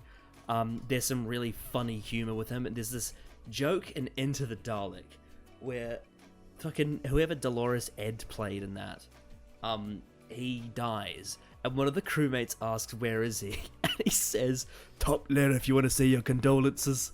Like, just fucking edgy bollocks like that makes me laugh. It's very Colin Baker-esque. Yeah, I think Capaldi is a lot of fun, but like you say, the good man arc is really forced, and that's a shame. Especially with it's like, he just suddenly out of nowhere starts to hate soldiers, and that's a bit weird. I also think that, like you, Clara is terrible, and Danny Pink is a plank of wood. He's almost like a Chibnall character. Yeah. He actually kind of is. Samuel Anderson is just a terrible actor. Not a good actor. He's not a good actor. I'm sure he's a nice guy, but fuck me, he can't act. And I like most of the episodes, to be honest. But unfortunately, it's kind of like the reverse of Series 9. Because Series 9 was almost all terrible, but saved by 4 great episodes. Whereas Series 8, for me, is mostly solid, but it's ruined by 4 bad episodes. Those episodes being Listen, Kill the Moon, In the Forest of the Night, and Death in Heaven. Those can all go to hell. terrible, terrible episodes. I'm really angry. I watched Listen recently, and fuck me, it's so pretentious and so garbage. Yeah. Ugh. And it doesn't make much sense. I hate it so much, especially like the Orson Pink plot hole is just laughable. Having said that, I do like Deep Breath. I like Into the Dark. I like Robot of Sherwood. I have fun with The Caretaker. Kind of indifferent on Time Heist, though it's probably the best Steve Thompson script, although that's not saying much. Mummy and the Orient Express and Flatline are excellent, and I do like Dark Water. Unfortunately, it is let down by the second part. So there is a lot for me to enjoy here, especially Capaldi. I really like Capaldi's performance. Unfortunately, though, the whole thing is let down by those 4 episodes and Clara and Danny. So basically, it's really annoying because I think on paper this could have been one of the best series of all time. I think the idea it's going for, if it was executed great, could have been my favourite series. Unfortunately, it's not. And whilst it ranks like middling here, if we're including all of Classic Who, this is still very far down. And the reason why is just... it's just such a letdown for what it could have been. The only reason why I put it above Series 5 is because I actually really like the Doctor in this. Whereas with Smith, I'm just sort of lukewarm. I don't really care. Although, like I said, there's a couple episodes I really like him in, but consistently with Capaldi, I really liked him throughout this one, and that is more entertainment value for me than Series 5. But it's still not that much better. They're still like... I mean, I just had to choose between one or the other, so there you go. The good thing is, though, is that every series from here on I actually like, so I'm looking forward to that. Same here. I'm now in the realm of, yay, I can talk about the good stuff now. We're in the Goldilocks zone now. What is your number 6? My number 6 is Series 2. Hey, Russell T Davies. So this is actually, I think, the first change, like in terms of my previous list. I had Series 9 above Series 2 before. Boo. But after my rewatch, I think it was in the lead up to 10th Doctor debate. Either the 10th Doctor debate or at least recently. Series 2 is really good. Mm-hmm. It's actually like... it's overhated. I remember it being quite... Yeah, I'd agree with that. I think it's the worst RTD season, but it's still really good. There's still a lot to really like in this season, and there's a lot of really great episodes. I mean, the negatives... I mean, picking your worst RTD season is like picking a worst sex position. Like, I mean, true. It's some way, yeah. Weird analogy, but okay. I probably could have come up with a better analogy than that. That was on par with some of my jokes at the start of the episodes. I'd say so. Yeah. Like, in terms of negatives, New Earth, Idiot's Lantern, and Fear Her. All quite terribly written. Everything else, from a like entertainment perspective, I adore pretty much all of them. Love and Monsters, I have like a ironic love of. I think it's really funny. I think if I was to be really critical of it, I think there's a lot of holes to poke out of for me. I need to unwatch it again and actually think if it actually does hold up well or badly. I think you also need to consider either way what parts of it are actually irony, because I think there are parts that are irony. I agree. I definitely don't think this is bad. I don't think Love and Monsters is bad. Yeah. So I think a lot of people give it a lot of shit without really poking the hole at it in terms of its actual writing, because the writing itself, while I don't think it's perfect, I think it's solid. I just think it's probably the tone that a lot of people have a problem with and the sort of silliness of it. But I think it's very intentional and I think it's decently done. But with talking about the really good stuff, Tooth and Claw I think is actually really quite good. I think it's quite an underrated story. Oh, yeah. I think it's like... And it's like the CGI is really not that bad for like 2006. It's enough for Will Maddox to simp on Twitter. The daddy werewolf. Yeah. School Reunion is fantastic. Brilliant. The only real minor thing is Rose. Go on the Fireplace, after my most recent rewatch, is fantastic. It's so goddamn good. The Cybermen 2-parter is brilliant. It's really good. An underrated story. People don't talk about enough. I would say so. I absolutely would say that. I think it's really, really, really good. And then obviously Idiot's Lantern is shit. I was putting more remember that. But Impossible Planet and Satan Pit. Holy cow, that's great. That is so good. It's one of the best New Who stories. It's brilliant. I'd agree with that. I think it handles a lot, but actually writes it in a way where it's all so well paced, well thought out. Brilliant. I absolutely love it. It's so good. It's so good. The Beast CGI, it's very questionable, but the design of it itself is actually really, really cool. I think it's a really cool design. And the whole theme of like faith and just sort of religion, I think is so well worked into this episode that I think anybody can enjoy it. And then obviously Love the Monsters. Fear Her, I think it's fun to watch, but if we're going to be really critical of it, it's not good. It's not a good episode. It's not well written at all. No, but at least unlike other shit episodes like from the Chibnall or Moffat era, at least it's fun. And that's something it's funny. Can say it's actually quite funny. Yeah. It's quite funny. Yeah. It's fun to laugh at. It's saved by the actors like having fun making it, you know? Oh yeah, I'd agree so. And then obviously we get to Army of Ghosts, which is a great first part. I love the entire episode. The way it's built up is so goddamn good. Oh, I love it. And the cliffhanger's great. The cliffhanger of the Dalek reveal. Oh, it's so good. That is so goddamn good. I think you could probably tell that had something to do with the Dalek because of the sphere, because it's very designed in a way that's quite Dalek-like. Yeah. So I think that's a nice little detail you could probably think of, and it probably is in the back of your head when you first watch it. But yeah, I love the whole thing. Mickey coming back is great.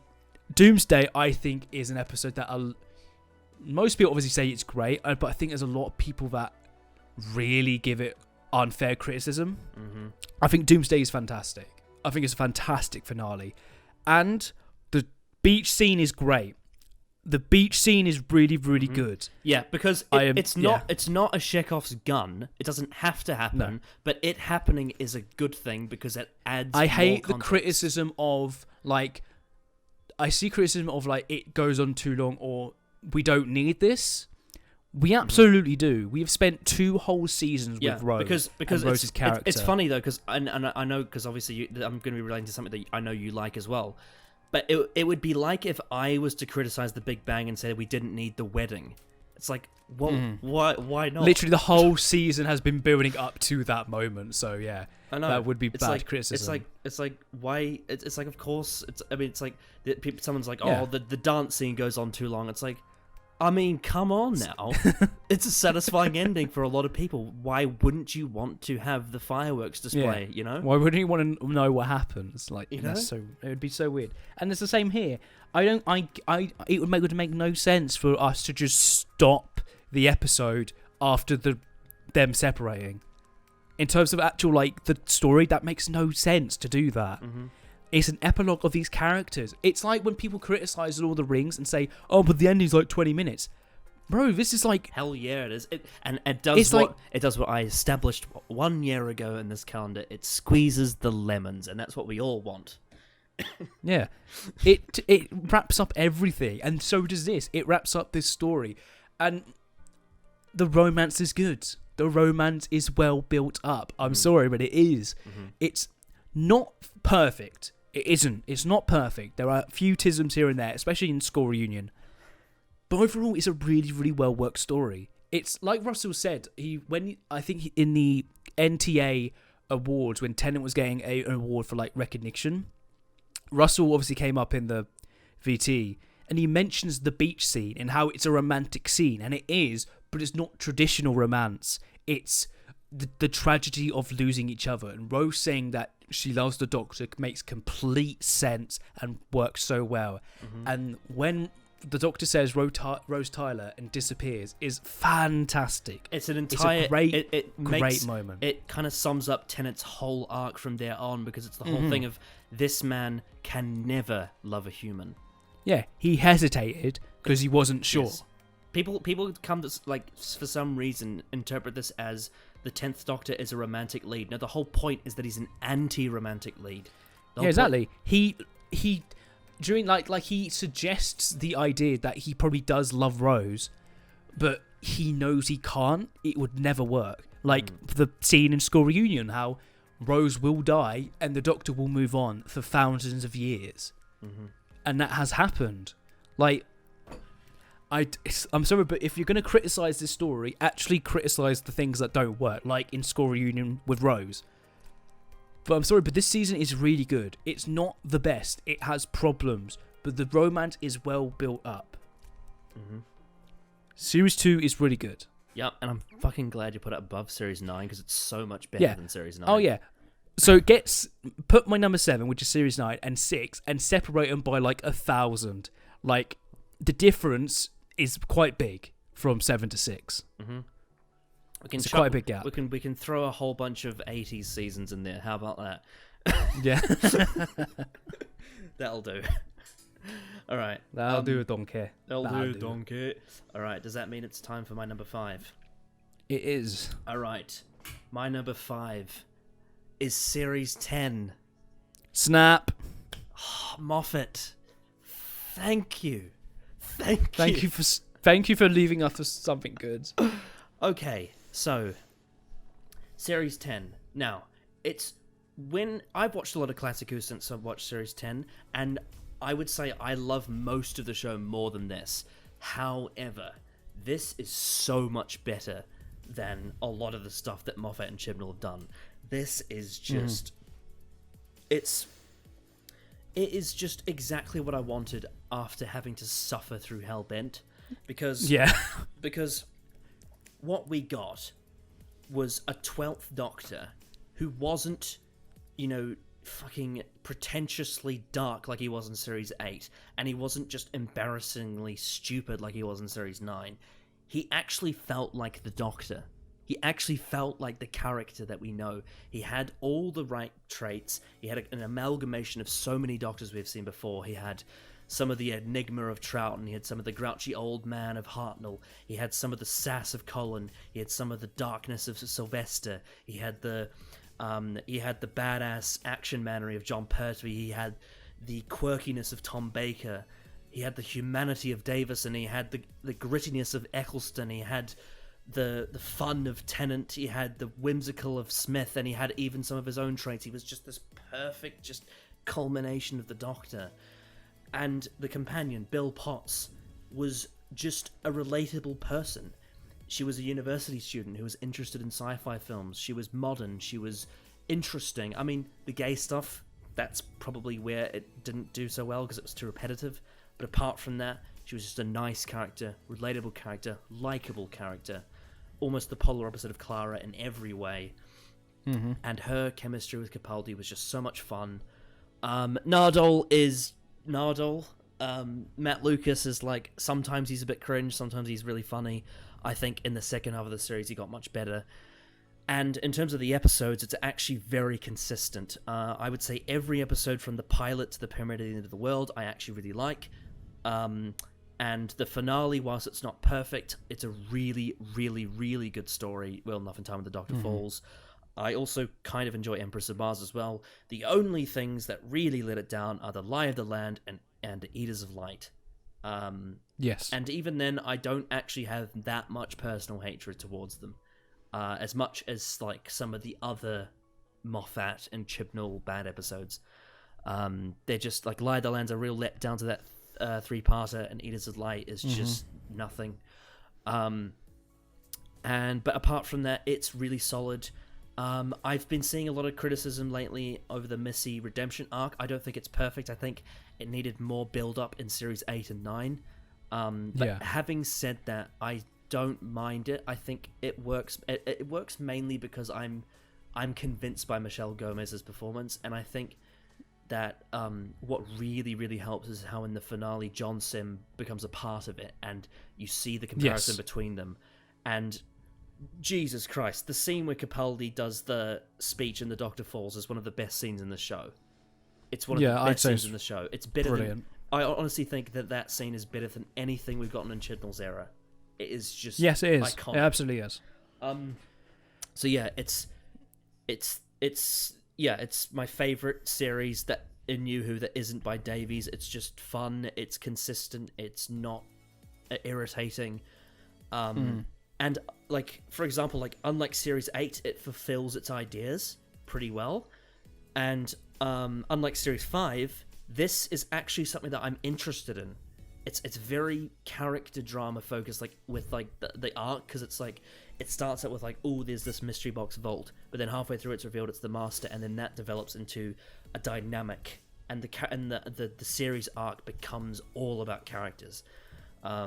Yeah, and I really like the simplicity of the first half. There's some really neat little stories like Smile and Knock Knock and all that, and Oxygen is fantastic, and I think the one that I loved the most on rewatch was Extremists. Like, I liked it when I first watched it, but on my second viewing, I fucking loved that episode. So, yeah. Series 10 is really solid. I wouldn't say it's one of my favorites, but I think as far as New Who goes, it's one of the better ones, and I really like it. Yeah. Why is it your number 5? Yeah. I think Series 10 is really good. It's a really, really solid season. I think the first half of this season is actually really good. I think so the first 3 episodes I think are really good. I think Smile actually gets undeserved hate because I think it's actually a really well worked story, and it's really good for the Doctor and Bill. I think Thin Ice is also quite good as well. I think it's got nice moments in there, especially the scene with the Doctor and Bill talking about the Doctor's sort of past and sort of like, has he killed anyone? I think that's a really well acted scene from both of them as well. That's the kind of thing that you need. That's the kind of scene you needed in Series 11 to really establish the Doctor's past. Yeah. Oh, absolutely. Yeah. Oh, 100%. Knock I'm not too sure on. When I watched it last, I'm like, it wasn't too bad. It's something off. I need to really dig deeper on that and see what I really don't like about it overall. But I think it's okay. And I think I think Bill and the Doctor are the best parts about it for sure.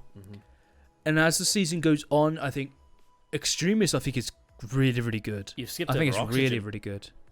Oh, yeah, Oxygen. Oh, because you didn't talk about it, and I've completely forgot about it. Oxygen is great. Oxygen is really, really good, and it's a really good way to actually do politics in Doctor Who. Yeah, it actually does a lot of it really well. Because I remember when I first watched Series 10, I was like, okay, there's some nice episodes, but I was still having my doubts because of Moffat's reputation, Track record. And then by the time we got to Oxygen, I was like, holy shit, this is actually a good series.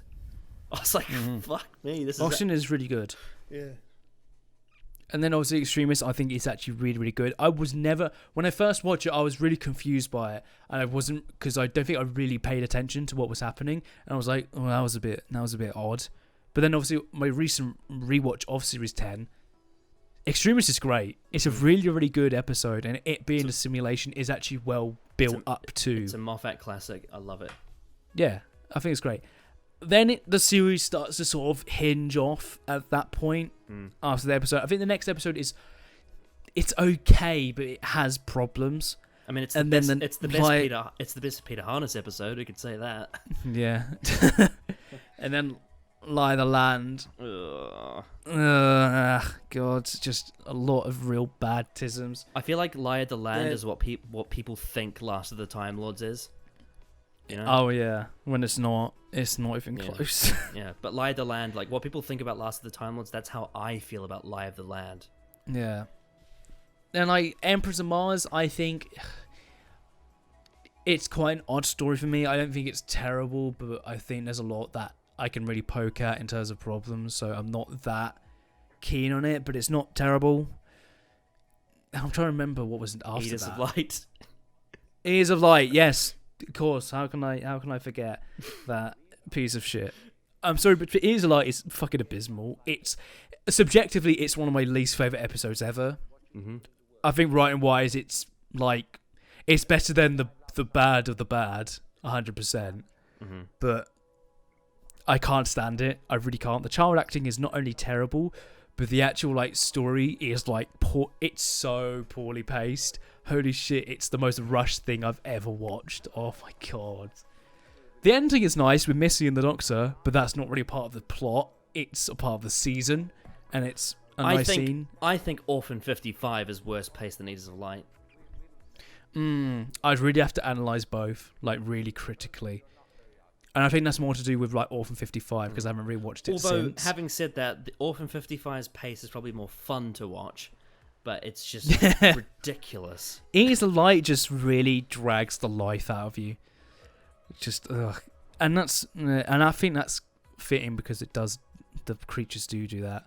But then I hate what Eaters are like. It adds world-ending stakes out of nowhere, and it's completely unearned. Just fuck that. If you want, then the finale's great. If you want to do world-ending stakes in like a minor episode, it's got to be something like the Shakespeare Code, where it's actually well built. You know. Yes, agree. With great characters, which Eaters of Light doesn't have. But then the finale's great. One Enough for Time is a really, really, really good part 1. We obviously, when we did the video on it, we pointed out a few problems with it, but overall, it's still great. It's still really, really good part 1. It's still one of the best portrayals of the Cybermen we've ever had. Oh, yes, absolutely. And then Dr. Falls is also really good, except for the ending that is really, really contrived. Yeah, like the last 5 minutes is a bit like, Yeah, the last 5 minutes are very mixed. Like, from when Heather shows up to when they leave, that really damages the story. Yeah, it just goes back to Moffat just can't kill characters. He just can't. He can't. No. And that's why the Capaldi era was never going to fully work, because he's like, oh, I'm going to make it dark. I'm like, Moffat, you don't have the fucking balls to make it dark. You just don't. You can't just straight up like if Heather coming back. Heather come back is such a contrivance. If you want to see actual dark Doctor Who, watch the fucking Colin Baker era. Jesus Christ. Eric Sayward just didn't care. He just killed people left and right. Yeah, anyway. But I like the cliffhanger as well. I think the cliffhanger is really good. I like how in that scene after they leave, it's the Doctor kind of going back on all of New Who. I think it's a really nice moment because it's quite fitting because I feel like that's when New Who really started to really falter after Moffat left, because obviously with the Chibnall era. So, and it was nice to just go back and look at all those memories, that little scene. I do like that. And the cliffhanger is really nice with the first Doctor. I actually was like, I remember watching that episode in my living room and being like, oh god, it's actually oh my god, not Bradley Walsh, sorry, David Bradley, oh my god. Just so I love the cliffhanger. Then Twice Upon a Time happened. Well, when I first watched it, I loved it, and when I thought about it, it's not very good. Yeah. But Series 10 is really good. It's a really solid season. It has... The second half isn't as great as the first half, but it's actually really still solid. Why'd you put it above Series 2? Just wondering. I think that the better episodes are better in some aspects, and I think it's overall more consistent in some areas. I think they're pretty much on par, though. I think I put them literally on the same level, but I think Series 10, I think there's a lot of stuff in there that I'm like, oh, that's actually really, really well done, like Oxygen, for example. I think that's a really, really nice political story. Yeah, that's true. Well, I suppose still that means, both great. I suppose because you snapped with me, that means you should do your number 4, right?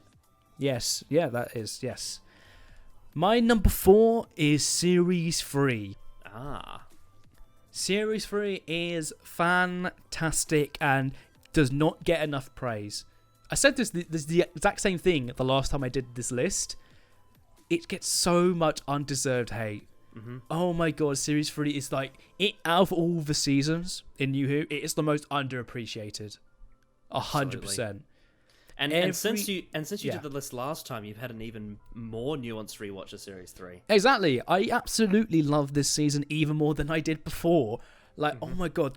So, opening episode, really, really fun and great character establishment of Martha. Brilliant. And the chemistry between Martha and the Doctor is amazing. It's so good. Shakespeare Code, I'm not as high on it as you, Adam, and Jake are, but it's still really, really good. It's still a really solid episode. Like, I think Shakespeare is great, and I think the Doctor and Martha are great, and I think the villains they're quite wacky, but I think it's actually quite well in tone. Then we get to Gridlock. Holy crap, is Gridlock one of the most underrated stories ever. So now, since this is coming out on day 23, I can talk about how I put Gridlock in my top 10 stories. Yeah, my latest watch of it is the best I've ever had. When we were building up to the 10th Doctor debate. Oh god, it's so good. everything about it works. The pacing is great. The characters are all great and understandable. The sort of hints at the sort of drug and why the city shut down is great. The actual idea of like a never-ending traffic jam is so cool. I absolutely love it. The Doctor is fantastic in it. The face of Bo is great. The last scene of this episode is 100% when the 10th Doctor really became the Doctor. That is the moment where you look to him and say, yes, you are absolutely the Doctor. You have absolutely nailed this role. Just absolutely brilliant. Gridlock is fantastic. Absolutely incredible stuff. I absolutely love Gridlock, and it needs more appreciation because Gridlock is an absolute banger. Daleks in Manhattan and Evolution of the Daleks is honestly not that bad. It's actually cool. I think it's actually got a lot of really good stuff in it. I think the weaker parts are stuff like Andrew Garfield. I think performance-wise isn't very good. I think the accent really holds him back as well. I think Solomon's actually a really, really nice character, especially in part 1. I think he's actually really good, and then his sort of trying to reason with the Daleks. It's foolish of him to do it, but he doesn't know, and his speech is really, really good. Tennant's great in it as well. Oh yeah. I think This is the his most Dalek underrated Sec, performance, I think. Daleks in Manhattan. I'd say so. Yeah.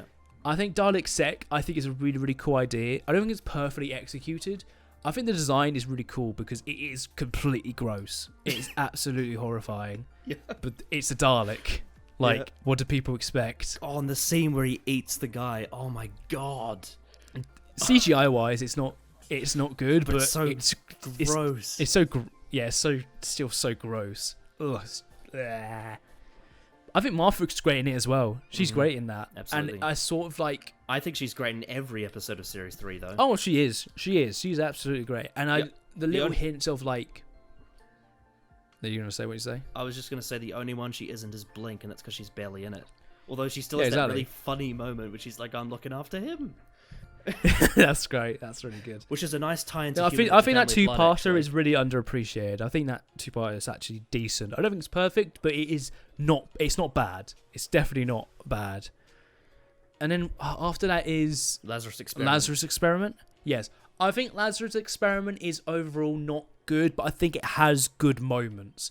And I think what it does to help the season's arc, I think it is a good reason for it to still exist. I just wish the episode itself was better written in the actual plot.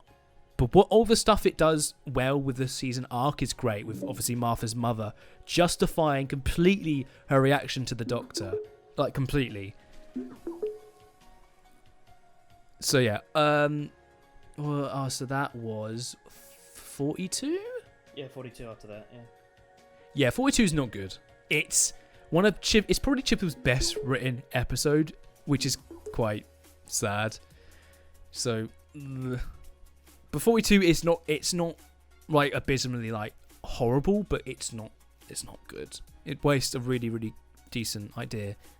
Again, like Lazarus Experiment, the best parts about it are the season arc relating to it. Like the whole Martha calling her mum is great. And the direction. Then after that is where we get. Oh, after that you get the best. You get the best run of Doctor Who after that. Oh yeah, you do absolutely. So you get Blink. No, Human Nature Family Blood. Oh no, that's first. Yes, that is first. Sorry, that is great. That is 100% the scene that proves everybody wrong on the story arc between Martha and the Doctor. 100%, because Martha is doing her absolute best to try and get things done, and she's amazing in it. And the final scene where the Doctor says, "Thank you for looking after me," completely negates all of the criticisms people have of the Doctor treating Martha like shit, because he does appreciate Martha. Like, people need to stop with this bad criticism. It's not good and it has no weight to it, because they don't pay attention to the actual story.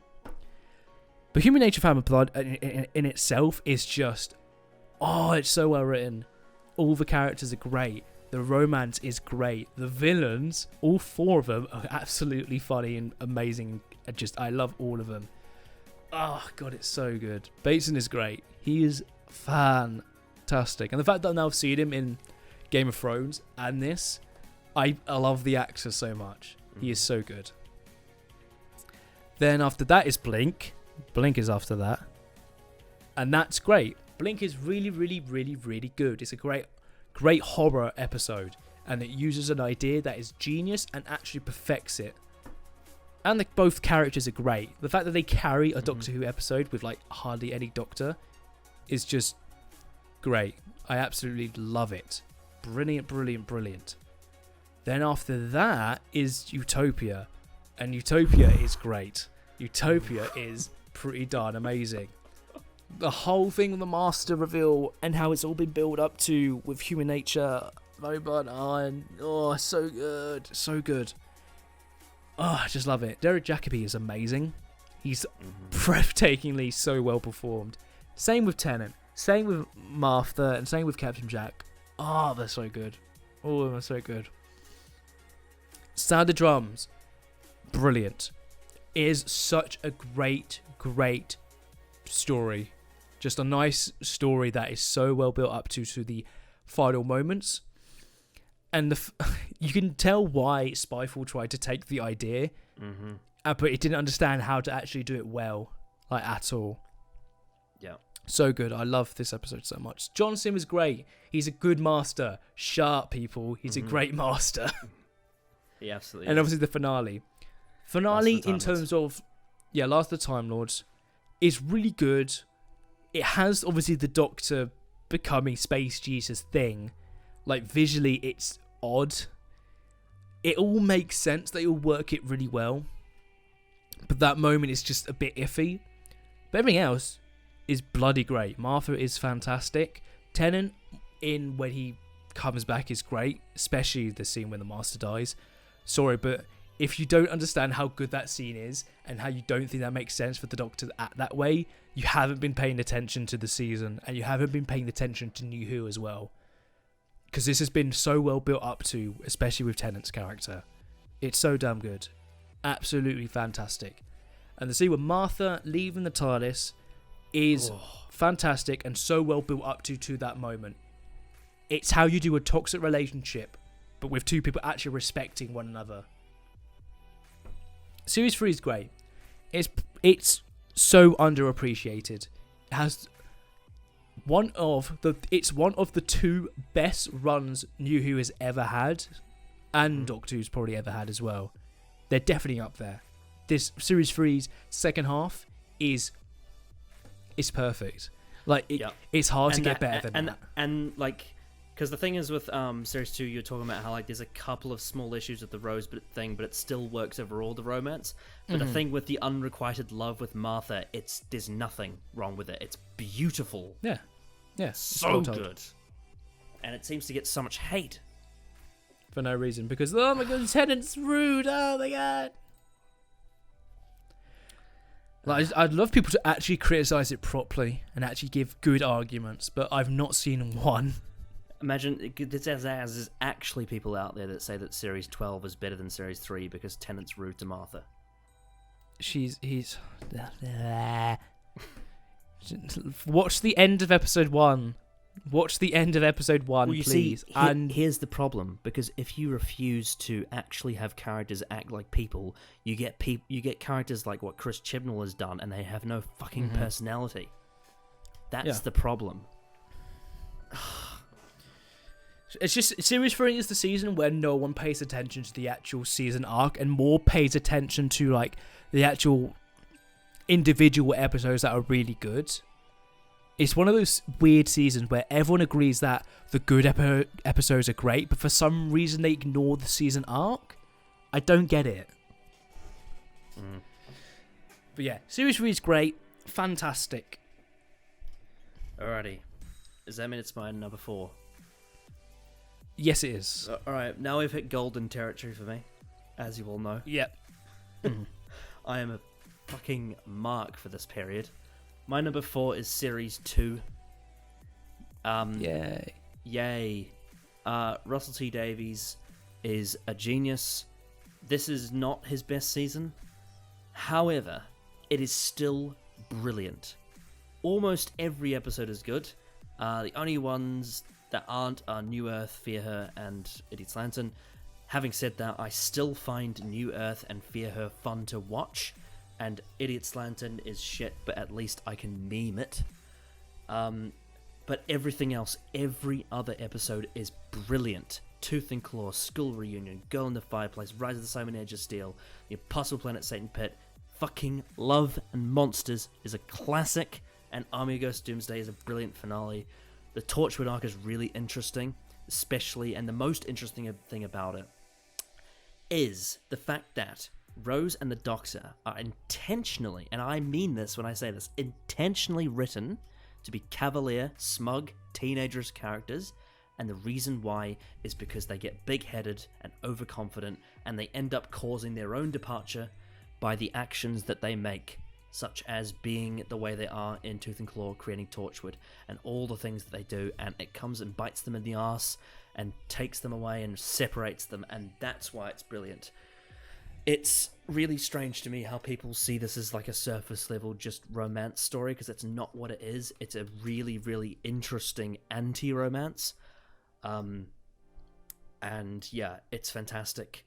And like I said, most of the episodes are fantastic. It's not perfect. I think the biggest problem is the structure, and that comes down to the fact that it was rushed into production. They had to cast a new Doctor, and also finding out where Mickey was going to fit in. It means that it doesn't quite have the smooth structure that all the others have, and tonally the episodes can be a bit shifty, whereas in other Russell series it's a bit more consistent.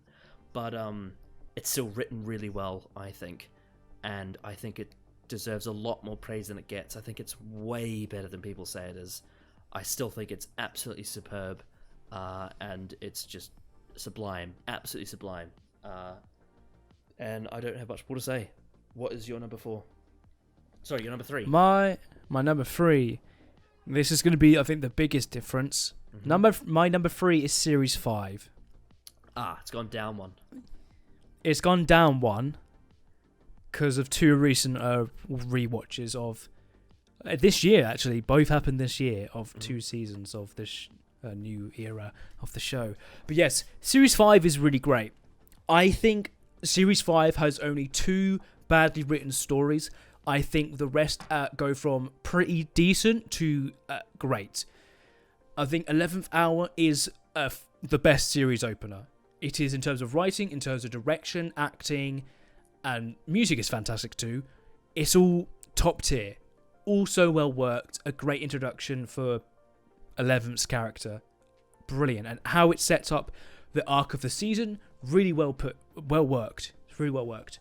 Beast Below, I think, is an actually decent story. I think there's a lot of people that criticize it unfairly.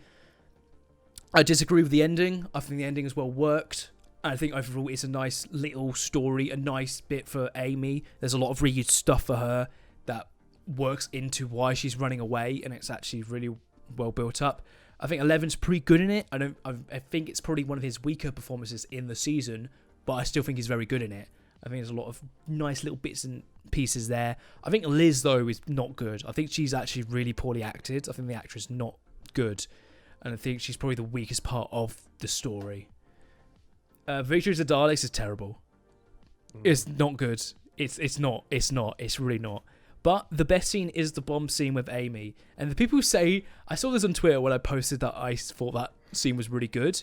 When people said like, oh yeah, save them by getting the person horny, haha, Moffat. It's like, that's not what happens. That's not what happens at all. Like they say, this man has fake memories of someone else, but they use that pain, something that Amy is relating to, why she's saying it, which is a great moment, is why it fixes it, and that's anti-Dalek, which is why it shuts it off. Pay attention, please. Time of Angels and Flesh and Stone, I think, is a really good two-parter. I think part 1 is really good, and I think the second part is good up until the ending. The ending is so abysmally bad, and it really hinders all the great build-up. It's like the first time of Amy. It's the first time you're like, why Moffat in his era? You know? Yeah. That is the first time, 100%. It's just, it's so annoying because the first 5 episodes actually build up Amy really well. Why she's running away. Why she's running away from the adult life she thinks she wanted at first, but having her imaginary friend come back, making her realize, does she really want this? And then we get into Vampires of Venice, while, oh god, Amy is absolutely the worst part about it. Just the weird things of, oh, you could be my brother, Rory. It's like, what are you doing, Amy, you fucking idiot? But Vampires of Venice actually is not that bad. I think the Doctor is great in it, and I think the villain actually is actually quite well acted. I think she's actually has really good scenes against Smith. And Rory also is so underappreciated. Like, oh my god, Arthur DeVille is just so goddamn good as an actor. Like, I forgot how good he was as an actor. Amy's choice, like, what is there to say more than I've already said? Fantastic. It thankfully fixes what Moffat fucks up about Amy. Jesus Christ. And actually is it's the first time where Amy actually shows her soft side, her love side for Rory. Mm-hmm. We need more. And then that, for the rest of the rest of the season, when the story is about their relationship, it's so well done after this because of how we needed more of that in series 6, the soft side. Yes, absolutely, we absolutely did. I hate in series how they go back to the whole, oh, does Amy actually love Rory? Because that makes no fucking sense after what series 5 did. It's so stupid. Mm-hmm. Amy's Choice is fantastic and does a fantastic job at building up Amy and Rory as a relationship, and it does it so fucking well. And the Dream Lord, fantastic. Love him. Toby Jones is amazing in that episode. And Matt Smith is great. Hungry Earth Cold Blood is terrible. It's the worst story of the season. 100%. I didn't think it was going to be that bad. But holy shit, you can tell it's written by Chris Chibnall. You can so tell. The dialogue is abysmal. I remember you messaged me before you rewatched it saying it's probably one of his better ones. I'm like, no. No, it's not. It's not. It's terrible. It's terrible. Oh god, it's absolutely terrible. The mum is horrible. The mum is actually a terrible person. Oh, she's terrible. But the story being so contrived and just people making stupid decisions just doesn't work. And now, just I hate it. I absolutely hate it. Just everything about it is abysmal. Then after that, Vincent and the Doctor. Vincent and the Doctor, that's really good. Absolute masterpiece. Brilliant. Everything about it. All the actors are fantastic. Then Lodger. This was the one you're probably going to disagree with me the most, but I think it's not that bad. I think it's pretty funny. I think it's quite a light-hearted story. And it's just a nice story before we get into the finale. I think... I mean, it's definitely better than Closing Time, I'll say that. Oh yeah, it is. It's way better. I just don't know why they brought him back. I don't know why. I don't know why. It's just so ridiculous. But yeah, I think Lodger's not that bad. I think I liked it more when I was a kid, but these days I'm just like, I can't fucking stand it. Yeah, I get that. And then we get to the finale. Pandora opens a big bang. I actually forgot how good these were.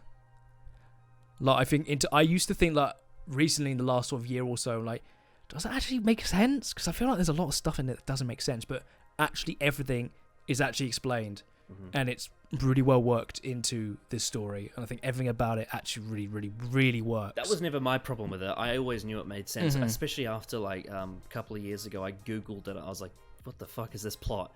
I remember I Googled it up, and I was like, yeah, this does make sense. It does make sense. Yeah. And that's not my issue with it at all. Yeah, but I love the pacing. I love the reveals. I think they're so well worked. I think the character stuff is really, really good. The Amy and Rory wedding is a very nice scene.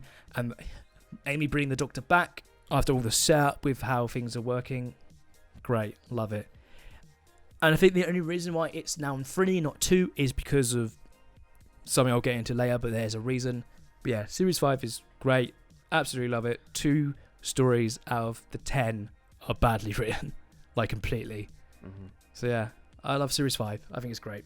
Really good. Oh, I wish I could say the same, but I can't. I also wish the same. I don't know what it is. I just can't get into it. I don't know what it is. All right, what's my next one? So the number 3, in the top 3 now. Oh boy. Oh, fuck me, I love these bonds. All right, my number 3 is Series 4. Just the pinnacle, the absolute pinnacle of Doctor Who's popularity, and I'm so glad that the pinnacle of Doctor Who's popularity wasn't shit, because sometimes when you get these big franchises, the ones that are the most popular aren't the best ones. But in this case, Series 4 is fucking incredible. Donna Noble, one of the best companions of all time, David Tennant in his peak. They have the best companion chemistry I've ever seen, and the stories are so much fun. They're so action-packed, they're so funny. Every single one of them, apart from The Doctor's Daughter, is watchable, entertaining, well-written, fun television. So good. Partners in Crime, one of the best series openers. It's so much fun. It's just an absolute blast from start to finish. Fires of Pompeii, one of the best episodes ever. It's just a fucking belter. I love that one. Planet the Ood, emotionally touching. It's like a classic Who story. It's really interesting. Deals with such stuff like slavery. As a really good sequel to Satan Pit. And has a very creative ending. Sontaran two-parter is just fun. It's just a fun, schlocky story with Mark Zuckerberg in it. Doctor's Daughter's not very good, but it's still watchable-ish because Donna and Martha are in it, and the Hath are okay, but the story's a bit off. Though I don't hate The Man Who Never Would stuff like some people do. I think it's fine. I think the Tennant's character arc, it kind of works. Especially, it's especially good for setting up what happens in End of Time with the gun. But Doctor's Daughter's just meh. It's the one weak link. But everything from there on I love. Unicorn of the Wasp, I think, is a really underrated episode. It's so fucking funny. It's one of the funniest episodes of Doctor Who ever, man. Oh, I just love it. It's just constant laughter start to finish, and it's such a funny take on like an Agatha Christie Poirot murder mystery, and it's just, oh, I love it. It's so much fun, and I love how, like, it's needlessly excessive, but the fucking tangents it goes on. Like, there's that bit where the doctors and the charities imagining some event in the past, and it's just, oh my god. And then like the visions of the guy like going to the back of the tree to find that other guy. Oh my god, I love it. And there's like the stupid fucking zoom close-up death scenes. They're just ridiculous, and oh my god. Oh yeah, it's so well in tone as well. And it's one of the funniest episodes for Donna and the Doctor. Like, the scene where the Doctor gets poisoned is so fucking funny. And also, like, stuff like Donna being like, "It's a giant, great, big wasp." Like, it's just so good. And I love the twist at the ending of, like, it kind of reveals how Agatha Christie forgot about the day, you know? It's really cool. It's just so much fun, and it's a great calm before the storm, because then you get the second half of Series 4, where it's just bleak and fucking dark and miserable, and I love it. Silence and Light Before Us the Dead, Moffat, genius. And I have said that I don't like River Song in the Moffat era, but she is brilliant in this. She is so interesting. The whole concept of the Vashta Narada, the library, and everything, it's just beautiful, and it has Tennant's best costume, the blue suit with the black shirt. Oh, so good. Donna's storyline of Forest of the Dead is brilliant. That whole two-parter is just a masterpiece. As is Midnight, one of the best pieces of TV ever made, one of David Tennant's best performances. It's one of the scariest things I've ever seen. Psychological horror, it's absolute best. Brilliant for the 10th Doctor's character. It's perfect TV, as is Turn Left. I mean, there's probably a few continuity issues with Turn Left, but fuck it, I don't care. It's such a good story. Donna is great. Catherine Tate's performance is incredible. Wilfred and Rose and Sylvia are so good. And seeing parallel universe like this, just incredible. Turn Left does for Donna's character what Midnight did for the 10th Doctor. And then you get the finale, Stolen Earth, Journey's End. It's like the Doctor Who Avengers, except it's actually really well written. Like, you know, unlike something like Endgame, it's not like full of plot holes and whatnot. And people are going to be like, oh, but what about the reality bomb? And if you've been paying attention on Twitter, you'll actually know that, yes, it's a very convoluted plot, but it all works when you really put into perspective how the plot works. It actually fits together pretty well. However, the good thing is that when Russell T Davies wrote it, that convoluted plot isn't the stuff you're seeing on the surface. It's not like a Moffat finale like Wedding of a Song, where the plot elements are the story and it becomes confusing. it's in the background. It's an explanation for the events, but what you actually get is all focused on the characters. All these characters that we know, that we've been built up for 4 series. The Doctor, Donna, Rose, Jack, Martha, Sarah Jane, with all the spin-offs as well. Jackie and Mickey are there. And the return of fucking Davros, played by Julian Bleach, who's hamming it up. And yes, it's very schlocky. And I think out of all the Davies finales, it's probably my least favourite. But I still love it. Still brilliant, still sends off, and oh my god, Donna's exit is the saddest thing I've ever fucking seen in TV. It's so good. And I think Journey's End probably has the most touching scene in the whole show. The one where the Doctor leaves the noble house, and Wilfred says, "Every night I will go up on that hill, look at the sky, and think of you." There is nothing in this show that touches my heart more than that scene. That's great.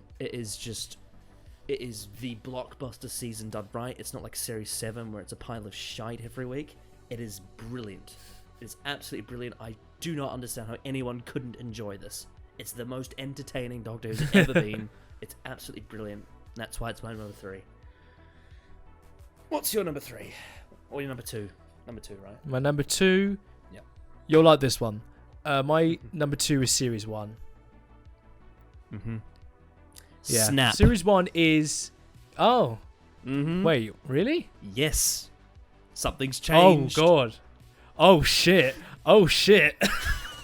I was not expecting this. This is actually might be the most shocking thing from this list. Yep. Series 1 is my number 2. What? Anyway. Okay, I'll go first so you can say it after me. Series 1 is fantastic. It is pretty much perfect. And like the entire story of how it's well built up, how it so fits together. The Ninth Doctor is amazing. His arc throughout episode 1 to 13 there is not is one so moment. well built there up. is not one moment that the Ninth Doctor isn't great. Every single line, every single moment, perfect. Even his weakest story, which is the long game, he has moments of brilliance in it anyway, because it's Christopher Eccleston. Mm-hmm. Like, he's amazing. He's so good. Billie Piper is great as well. She's fantastic as Rose. Captain Jack Harkness, amazing in every story he's in. The Daleks are fantastic in Daleks and the finale. Father's Day is fantastic. So damn good. Empty Child Doctor Dances, amazingly done. Great writing and a great story. And even some filler episodes like Unquiet Dead, I used to not really care for that much, but I don't think it's that bad. I think it's a really, really solid story. First 2 episodes are fantastic as well. Rose is a great opener for the entirety of the show.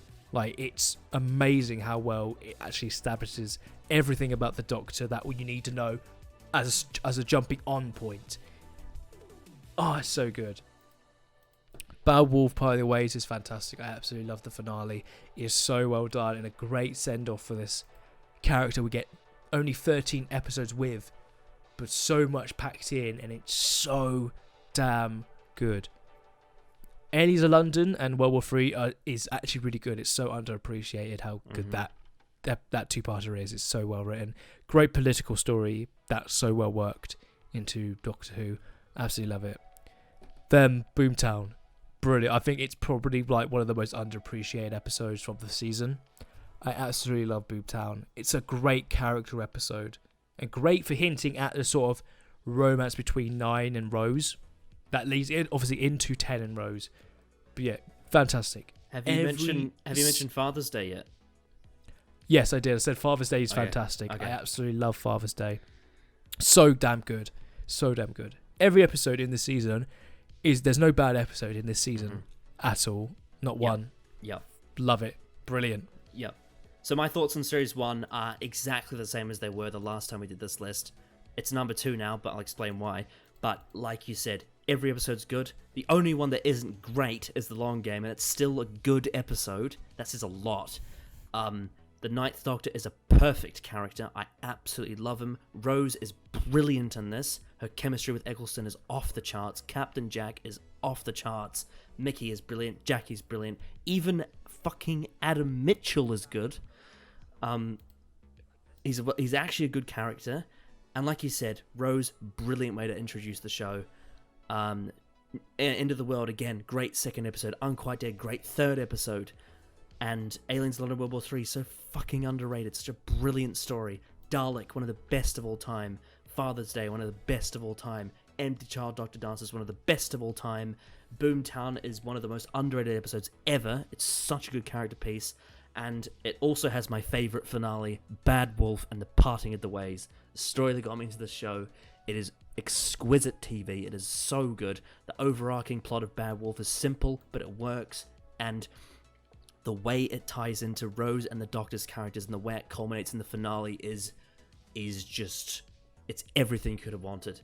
It's so good. It's just perfect TV. Yeah. Series 1 was my number one for a very long time and for very good reason, and it's pretty much a perfect season. It's not my number one anymore, but that's no disappointment or no discredit towards it, because it is just everything. It's everything you could want. But it has been beaten. Does that mean it's my number one because I snapped? Yep. So, to the absolute joy of both Adam and Game Troller Prime, my number one, my new number one is Series 3.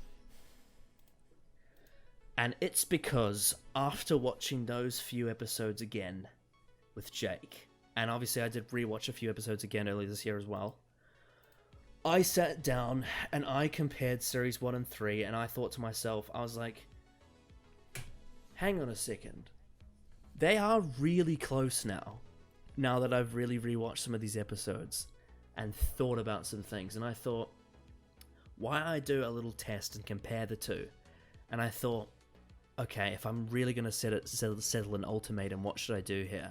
And I thought I would just put a bunch of things from each series and put them up against each other and see how it lands.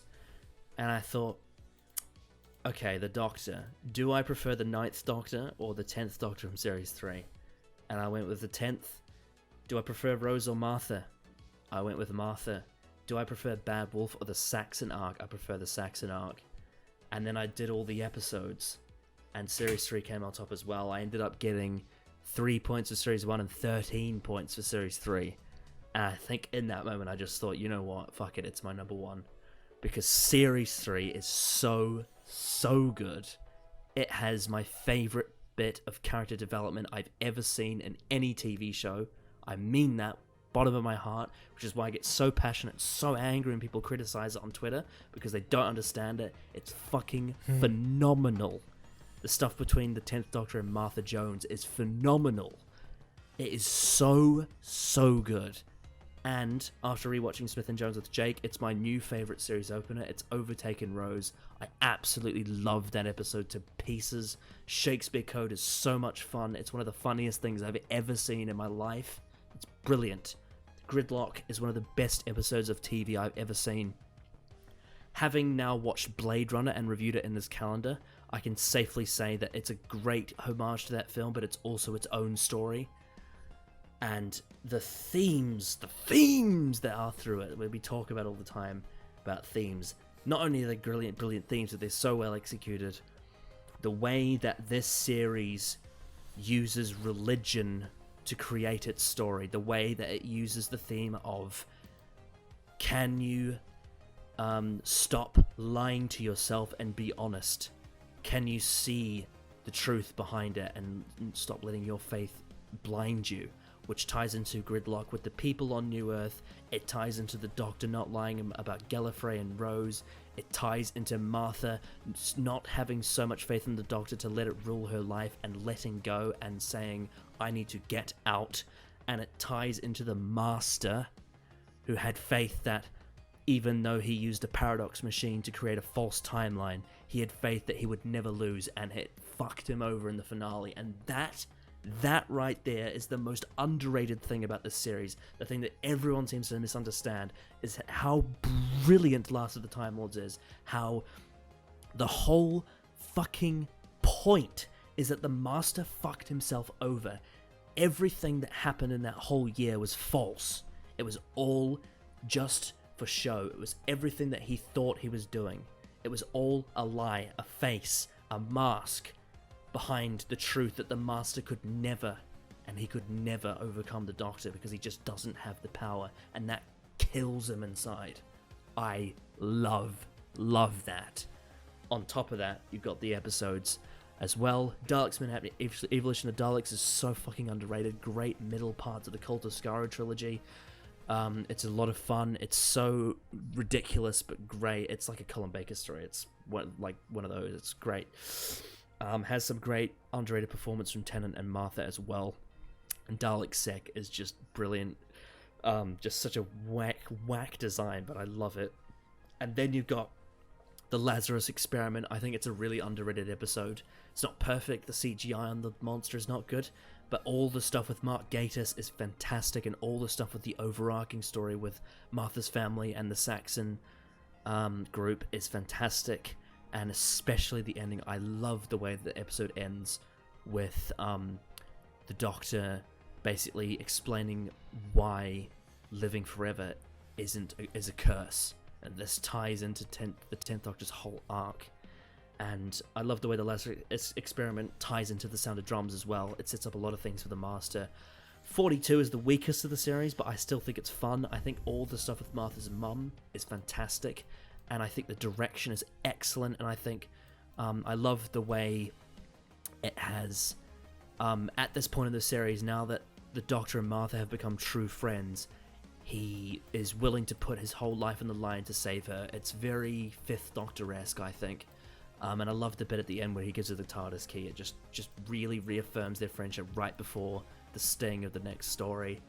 Yeah, I think 42 is fun. It's not perfect, but it's fun.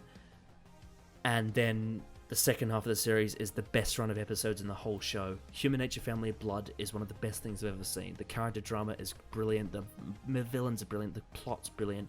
Yes, I know it's adapted from a VNA, but this still works brilliantly, and it's recontextualized for this Doctor and this companion, and I absolutely love it. It's one of the best stories for these two.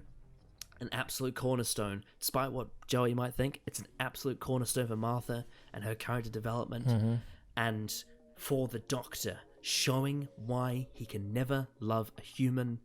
Absolutely love that. Absolutely love that. And one of my favourite scenes in all of Doctor Who is when the Doctor, now that John Smith is dead, invites Joan Redford onto the TARDIS, and she says no. And that is such a hit to his ego. I love that. Absolutely love that. Blink, brilliant. Stephen Moffat's genius. It's one of the most famous episodes of TV. The Weeping Angels are perfect in this episode. They will never be as good as they are here. The characters like Sally Sparrow and Larry Nightingale are absolutely brilliant. It's an incredible TV. And then the 3-part finale is just unbelievable. Utopia is a brilliant episode. Derek Jacobi is incredible.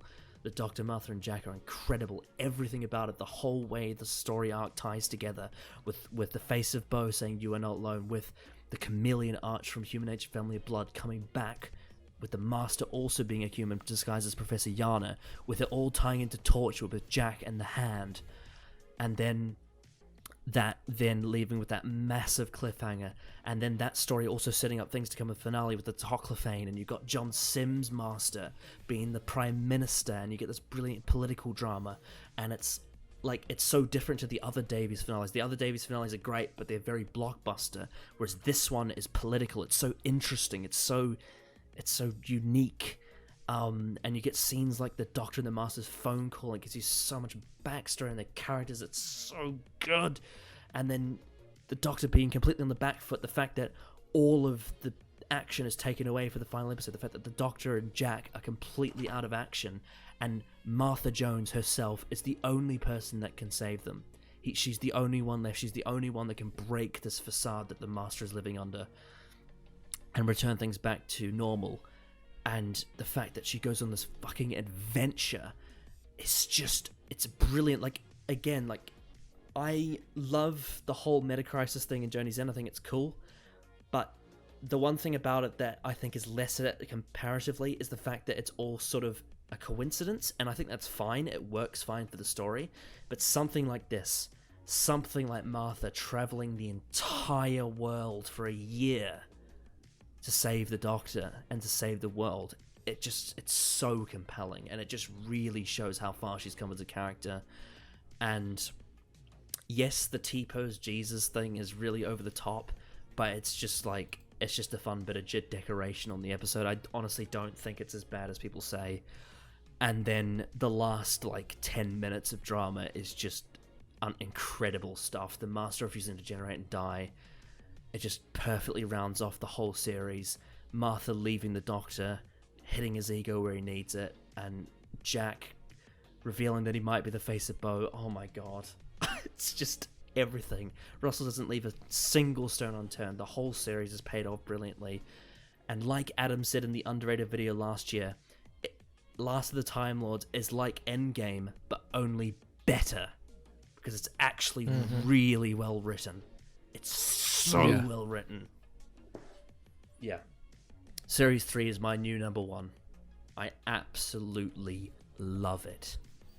And I think the more criticism I hear about the Martha Doctor storyline, the more I'm motivated to go against the grain, because I can't believe it. It's just because so many people. It's annoying how much there is just terrible criticisms of this series of people just repeating the same thing of the Doctor treats Martha like shit, but not actually explaining reasons for it. And then when they even try to, there's clear examples of that contradicting the idea of it just being that simple of a story. But the funny thing is, the more people criticize it, the more I look into it, and the more I love it, the better it gets. This is the thing with Series 3, is the more you think about it, the better it gets.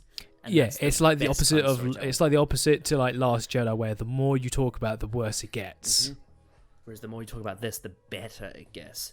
And that's why Series 3 is my new favourite series of Doctor Who. Not just New Who, all of Doctor Who, and pretty much my favourite series of TV. I absolutely love this series from start to finish. It's fucking beautiful. And I'm sure Adam will be having a party right now if he's watching this. What is your very predictable number 1, Callum? Oh, so it's so predictable, isn't it? So predictable. My number 1 is Series 4. Series 4 is the perfect season of Doctor Who. Not one bad story at all. Every story works. And the weakest one is Doctor's Daughter, which I don't even think is bad. I think it's actually decent. I think what it does to help the 10th Doctor arc with guns and violence and sort of that military aspect to his character relating to the Time War is actually well done. It still has problems, but it does a good job in some areas. Everything else, though, is great. Opener is great. Fires of Pompeii, holy shit, is that the most underrated story ever. It is amazing. One of the best written Doctor Who stories ever. I am telling you right now. Brilliant. Planet of the Ood is really good. It's actually a really, really moving story. I think it's a really, really nicely told story. I absolutely love it. The Sontaran 2-parter I think is very fun. I think it's fun, but also it again really plays into the Doctor's arc of that season and sort of the end of his tenure. I think it works really well. I think the Sontarans, that's probably the best Sontaran story of New Who, for sure. I mean, it's the only Sontaran story of New Who. Yeah, but I mean in terms of their actual appearance, because obviously they are in Series 5, but it's only a part of the Alliance. They're not really involved. And then with Strax, he's just terrible in pretty much all of Series 7. Just absolutely terrible. He's okay in A Good Man Goes to War, but overall terrible. So it's the best Sontarans have been in New Who, for sure. Then after that, we obviously Doctor's Daughter. Yeah. Then Unicorn of the Wasp, which is really fun. It's a really fun detective story, and I absolutely love it. It's so funny. Bloody hilarious how good that is. I think a lot of people were like, oh, that's cringe as shit. It's not. It's really funny. It's a really, really good story as well. Just goddamn, it's so good. Then we get into what I think is the best run of Doctor Who episodes we've ever had, and the best run in Doctor Who. Forest of the Dead and Science and Library, that 2-parter, just brilliant. I've rewatched it quite recently. It's so good. Well paced, well acted. Donna's great. Fucking the Doctor is amazing. David Tennant is amazing.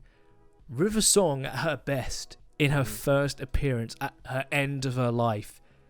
That is just so complicated, but in this story, she is brilliant. And the sort of chemistry between Ten and River is better than Smith and River, 100%. Like, it is. I think they're great together in Series 5, but Series 6 is just terrible, terrible, terrible. And 10 is so much better here with River. Like, 100% brilliant.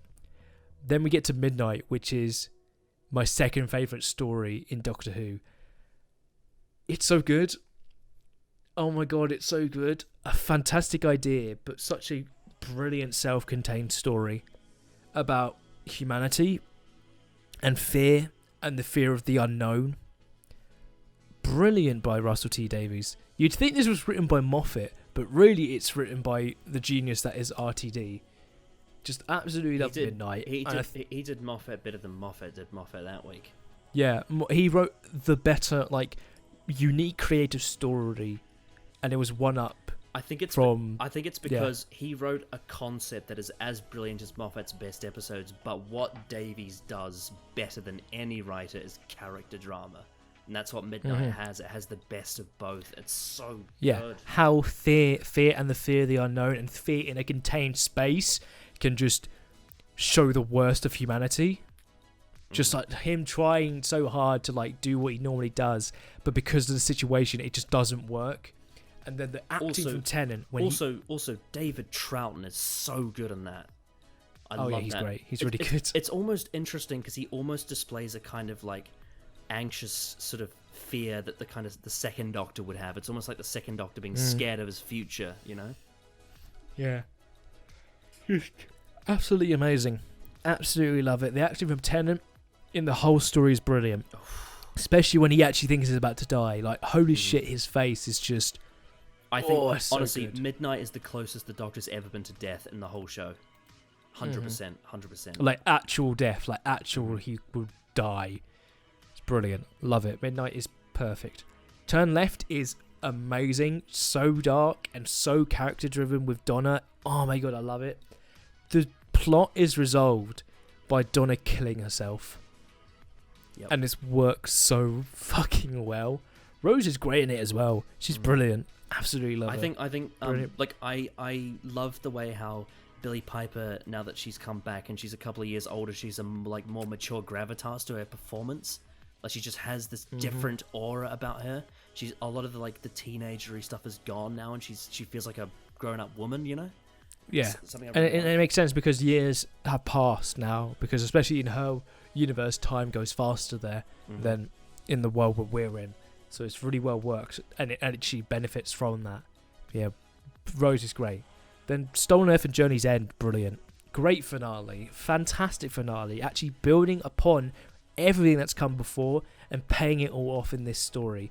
And Dan Frost is fantastic. The Daleks are fantastic. The plot is great. The characters are amazing. Tennant is amazing. The ending with Donna is so sad and makes me love her so much because she's absolutely the best companion. No doubt in my mind.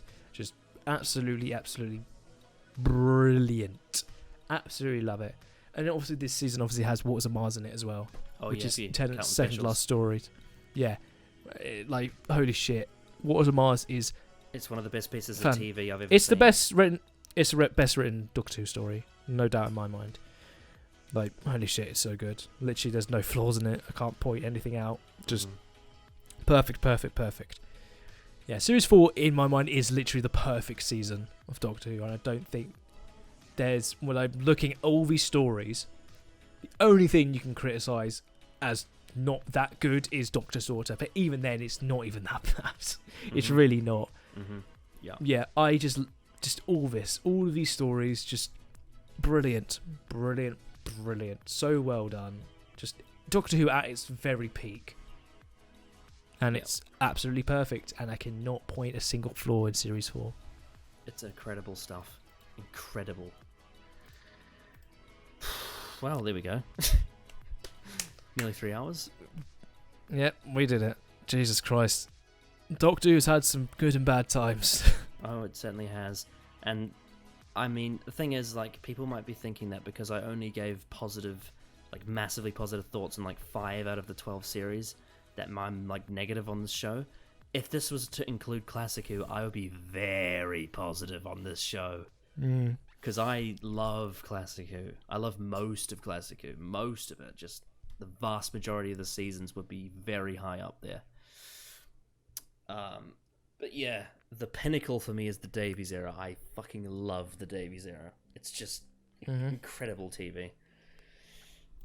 But yeah, that's our ranking. Yeah, anything you want to discuss based on all that? Yeah, the most shocking I was you putting Series 3 on number 1. I never would have expected that before doing this. Series 1 was my favourite for many, many years, but the more I thought about Series 3, I'm like, this is fucking incredible. Series 3 is very good. Like, I said all the reasons, but all I really need to say is that it's the point where my favourite Doctor gets the most character development. I think that's all I need to say, really. Like, David Tennant in Series 3 is so fucking brilliant. Oh, man. Incredible stuff. Writing's off the charts. Absolutely. So, tell us in the comments your rankings. Tell us how wrong we were. Tell us why Series 12 is the best. Yeah. Tell me what you think of my ranking of Series 5. I mean, technically it's gone up since last time because Series 12 went down. I mean, it's true. To go up one space, so that's in the right direction. Something. But yeah, here's hoping, fingers crossed, that Maxine Alderton can help Chris Chibnall make Series 13 better, and that it can rank slightly higher than the others. At least. I'll be surprised if it's ranked higher than Series 6 or 8. If it's better than that, then fair play. You've done a decent job. However, considering the rumours, if Thasmin happens with no consequences, that would very much undermine something that I love from my favourite series. Right? Because Human Nature Family of Blood made such a brilliant point as to why the Doctor can't fall in love with a human, and if Thasmin were to happen with no consequences, that would just completely ruin all that. And Series 13 could end up near the bottom. Yep. Hopefully it doesn't. I know COVID might also have a big impact on the shooting, but... Yeah, they're currently shooting right now, though, so... But one thing that COVID will not stop is writing. Because writing can be done despite COVID's existence. Yes. So, fingers fucking crossed that Maxine Alderton can help Chris Chibnall, because dear God, he needs it. He really does. He really does need it. He really does. Alright, anything else you want to say before we finish that video? That was a big one. Jesus Christ. We talked about a lot of the bad and a lot of the good. This new era of the show it's quite a mixed bag, but the good stuff is real good and the bad stuff's real bad. Yeah, it's definitely not as consistent as Classic Who. Definitely not. Like, Classic Who has... I could probably count on one hand the amount of seasons in Classic Who that I don't think are that good. And there's like 26 of them. Like, pretty much all of the 60s and all of the 70s is pretty good. And then there's like a couple of 80s seasons that are a bit lackluster, but for the most part, it's pretty good. Whereas New Who has been very rocky since Davies left. Like, very inconsistent. Oh, it has been. Yeah. So, yeah, that's unfortunate. I'm hoping that someday down the line, when the worst of Classic Who series has ended, I don't know when the hell that'll be, but when the worst of Classic Who series has ended and I've seen every classic story, I'll probably do a video like this for all of Classic Who. I think that would be very fun. And the good thing about that is that I don't have to keep updating it every year because the show's all done. Yeah. So I can just give a definitive ranking of 1 to 26, which that'll be a fucking long video. I may even have to reserve it for an EDAR stream if it's that long. Yes.